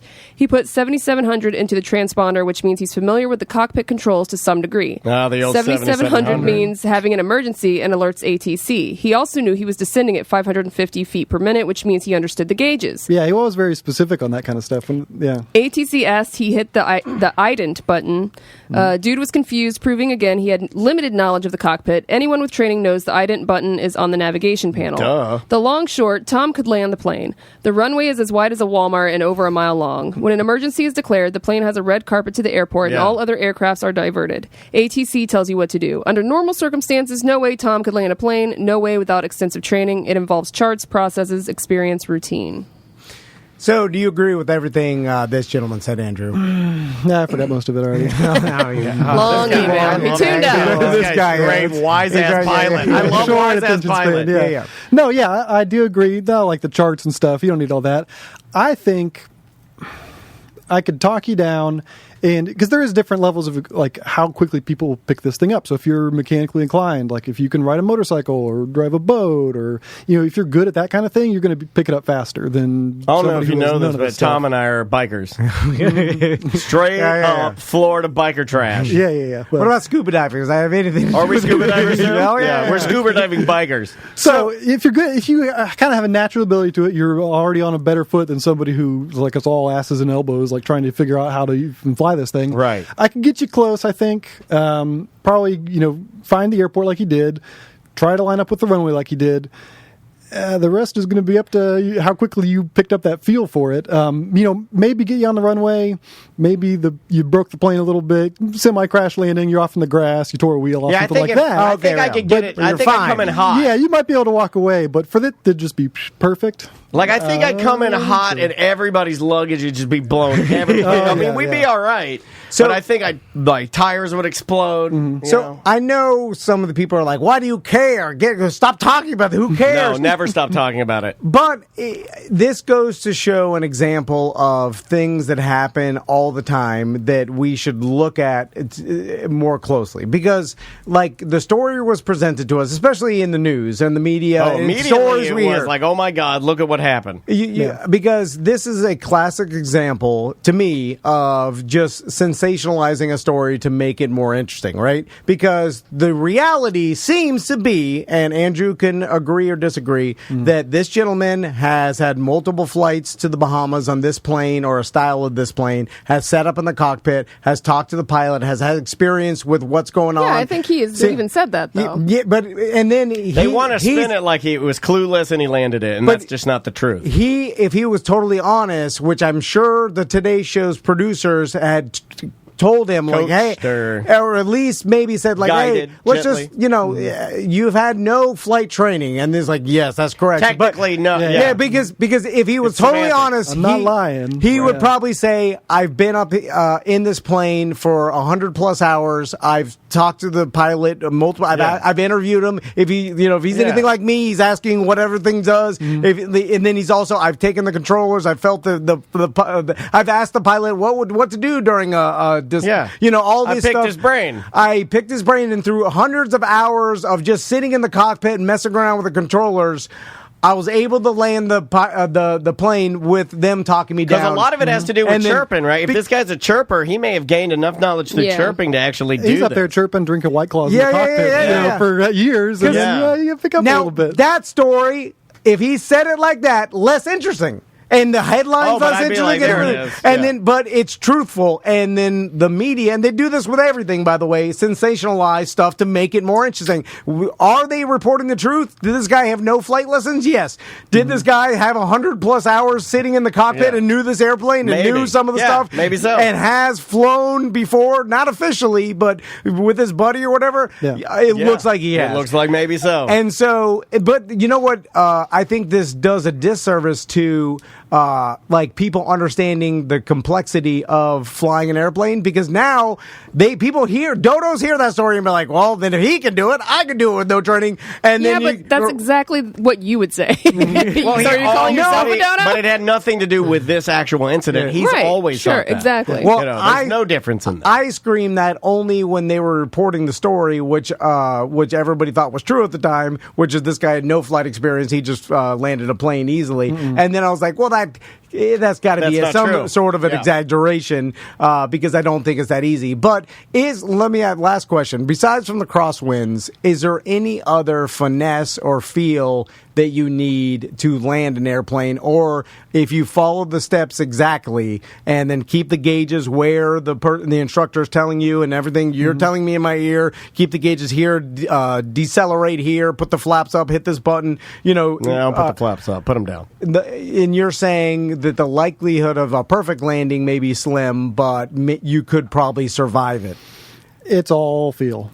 Okay. So if you was like a big airliner, right? Which the scenario would never happen. Two pilots, you're not even going to get in the cockpit. But let's say, dream scenario, they called me and I'm going to land the airplane. Sure, push this button. They could talk you through the autopilot and the computer and how to have it line itself up with the runway. And even some of those big ones will land themselves, right?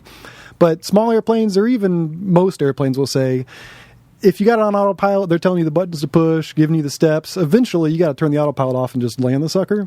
And it takes feel. Yeah, and that's you. Yeah, and the smaller the airplane, usually the more feel it takes because there's less automation and everything. I think I'd be good at it too for my drums, because drums are all about feel. Even if they had like the autopilot on, they tuned in the navigation radios that lined you up with the runway. Even if you do that, when you turn the autopilot off, you got 10 seconds to all of a sudden learn how to fly, So I would just say you got to do it feel from the beginning, because you got 10 minutes to get the feel of it before you come in and land. But eventually, with that landing, even with students, you go up and you spend hours and hours just doing the fundamentals of how do I fly this plane? How do I make it do what I want it to do before you even start working on landings? And even then, it's super hard, okay? So just go do it the first try. The chat room is so mean to you. You got Mike B in our Twitch chat room. Screw you, Mike B. Twitch. What do you know? I can land anything better than Mike B. Mike B says, ATC, my hands are burning and I can't feel the yoke. Help. You going to take that from Mike B? So, have you ever had a student freak out? Yeah, like go into a panic or crash. Like full freak out? You have them like freeze on the controls, because a lot of times people, they get just so overwhelmed, they just freeze up and stop doing anything. I can see that, In which case, you kind of wrestle it back from them. Like, all right, I got it. You slap their cheeks, you're like, get a hold of yourself, man. Yeah, it's like airplane. What are you doing? Like you got the nun and everybody. Yeah. Water just pouring down your face. Do if you do that, I feel like, well, you can't even be a pilot ever, because if when you get back on the ground and you're like, you don't have what it takes, kid. I told you it'd be pushing papers. No, that's the golf is an expensive hobby talk. Oh, do you do that? Oh, yeah, I've had that talk before. Oh, no. That's not fun. Very, very rarely. More guys than girls, right? What? I think girls would be better pilots. I'd be careful. Andrew knows. Andrew, the big sexy over here. Big sexy? I forgot his name. They're on there Captain 2 Sexy weeks. Cool. They can't do the How dare you. They can't do the calculations. You know. Yeah, you might get your hair wrapped up in the control. I would say it's probably a numbers game, though. There's probably less women that do fly. So, for sure. So the numbers might be, there might be worse pilots because there's less of them. Pull back on the stick. He's getting the way. There's a lot more big fatso bellies that get in the way of the stick. How what's funny about that is Crystal's aunt, super acclaimed flight instructor. I thought you were going to say something else, and I'm like, don't. No, she has been a flight instructor for like 25 years or 30 years or something like that, and has taught thousands of students. Ever told somebody they're too big to take your class? We had people that they had to pick a bigger airplane to learn to fly in because they're too big for it. Yeah. That's called the Jaws. We're going to need a bigger boat. But it's not even the students so much. It's these professional pilots. The years and years of sitting around just eating food, doing nothing in the cockpit. Sky truckers, right? Oh, we get some big boys up there. Yeah. Mm-hmm. I see these TikTok videos big now. fat pilots? Now people, there are TikTokers or social media influencers that are taking the most dangerous flight in the world. There are everything's a challenge. Well, dangerous flight challenge. It is to raise money for ALS. Literally, this guy's I'm going to fly in the most dangerous flight in the world, and it's some airport that's this is the most expensive piece of sushi in the world, and I'm going to eat it. It's in some place in Peru. They have to land. It's a tiny runway on the top of a mountain or whatever, and then and then there's a graveyard of planes on the other end. Oh my god! But it's still, even when I see that, I'm like, well, it can't be that dangerous. There's passengers. There's pilots willing to do it. It may be more dangerous than the rest, but now everything is pretty damn safe, right? With aviation. Yeah, you got to screw up. A lot of really bad things have to happen at the same time for there to be some serious accident. Yeah. What about those guys that were flying the plane and they just chose to, or that one guy that he just chose to end it? He just took the plane right into the mountains. The German guy. Yeah. Well, now they can't. The piloits can't be in the cockpit by themselves. They changed the law. They did change it. Yeah, but that's what's good about aviation. Well, you got some 100-pound flight attendant up there. If you really wanted to get, you just knock her out and then you do that is true. I thought you were being sexist again. No. I thought you were better than a 250-pound flight attendant. Am I right? And I'm like, what the hell is this guy doing? Well, that's a good thing about aviation. And then, Sam, I thought you just called him Captain Sexy Hole, which I was like, that's a weird name. That's my alter ego. Okay. Every time an accident happens, it essentially becomes safer because they start looking at, and then they will try to eliminate the chance of that ever happening again. Every accident makes aviation safer. Hopefully. Or you just brush it under the rug. I don't want to hear about this one. What happened to that 737 Max or whatever when they were just we reworked the code in the computer. We moved a 0 and a 1 over there. It's good. And somebody they put something wrong in here. We took it out. It's good now. It's all good. Whatever happened to that plane that disappeared? The Malaysian one. Yeah, the Malaysian. Yeah. Did they ever find out what happened with that? I don't think they want to because it keeps making for good TV. They're going to keep stuff. Didn't they find some stuff? Yeah, every season they find one more piece. And they find a little bit. Yeah. So it crashed in the ocean. They just don't know where. That was probably the same deal as the German guy. I think it was just the captain wanted to end it, and I think that's the most agreed upon theory. He just flew off. Sailed off into the sunset. There are other ways to do that without taking, all the people with you. Yeah, that's a an insane way. Yeah, it's a crazy way to do that. That's a statement. Not a lot of sane people being like, I think I'll kill myself in the airplane. Definitely a statement piece. You think we would have a way more, I wonder whether is it an uproar about, people checking the mental health of pilots, actually, there's a huge uproar about it in the aviation community right now. Really? So the FAA, zero tolerance, basically. So if you have any sort of mental health issue that you even think you might have, zero tolerance for crazy. Yeah, they're grounding you, right? Yeah. But we're all people, and so if you do feel like you're getting a little depression or whatever, I'm not anxiety man. Yeah. I don't know what he's talking about. You're a pilot. But people that do can't do anything about it. And so you either get help and you lose your career, or you just keep your mouth hide shut. it. You hide it, and you swallow it down, and you just keep on going until something like this happens. There's a pilot flight where I was like, I feel crazy today. Like, oh, this guy doesn't know. Like, you know what I'm saying? Like, he's like, I gotta hide this. So so there's like a big movement for to force the FAA into like allowing pilots to go to therapy, which you walk on you're the flight attendant. But I want the therapist to tell us what he said. You're the flight attendant. You're coming on board. You're wheeling your little case on board, and you're like, "Good morning, Captain," and he's like, "Can't talk now, hiding my crazy." Yeah, it was spectrum. So, Andrew, when do we get rid of humans and we just have robots do this? I'm really hoping it's like the day after I retire. I know. I'm not saying it's happening anytime soon because, but we'll start with robot co-pilots, right? Like you'll get a droid, like Luke Skywalker. No, that's what it'll go to single pilot operations first, and a lot of like really small private jets are already doing that. You only have to have one pilot to fly, and then you get a droid like Luke Skywalker. Yeah. So it'll probably go to single pilot first, but this story makes single pilot not sound that good anymore. It takes one guy to pass out, but they got automation. You know what they should do? And then eventually, watch this. They put the pilot. He voluntarily links himself in, and then if he starts doing something a little kooky, his robot counterpilot or co-pilot can kill him. Like if you yank that yoke down and you're going towards the mountains, the robot's like, you should not be doing this. Yeah, but what if the robot kills you before that just because it's a robot? Well, it's collateral damage. Sometimes you got to do stuff like that. I'm an early adopter. Sorry, the robot's like, "What'd you say?" I'm like, "Nothing, robot." Smashes your head. I'm just flying. I'm cool. I'm cool. Yeah, you're like, "Oh my God, he knows I'm crazy." You're reading a People magazine, right? And you're reading a story. You're like, "That's crazy," and the robot's like, "What did you say?" Crazy. Did you say you were crazy? And I saw, and we'll end with this. I saw like it was an you always say that, but we never end with that. No.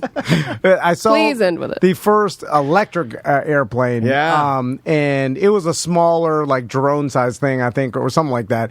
And I know there's like obviously the weight issue, and with having certain electric planes. But are they talking about that in the aviation world? Yeah, there's talk about it. I mean, right now it's like biofuels is the new thing, trying to reduce regular dinosaur oil. Using like vegetable oil or whatever they're using to power the planes. And so I think they're trying to do that right now because that's probably more feasible in the short term. But yeah, eventually everything's going to be electric, right? You think it will be? It's going to have to be eventually. I just wonder if the physics was like, well, we can't do it because there's no way to get this distance. It's too heavy. It's super. I mean, the same thing with cars like 10 or 20 years ago. Like, well, the batteries are way too heavy. They don't hold the charge. We'll never have the distance, but it's probably battery technology. But I think in big industry and certainly in the military, you're not going to see the electric being used. I don't think, because like how do you refuel midair and all these different things that are usable? And they hang a little 3-prong electrical right, you couldn't do any of that. Solar panels. And trust me, you want to get sucked into a wormhole and never get out of watching something. Just watch videos of planes refueling midair. It's insane. Oh yeah. It's just crazy. Essentially, I mean, maybe the future technology, you could fly forever following the sun with solar panel technology. You know what I'm saying? That'd be dope. I guess it's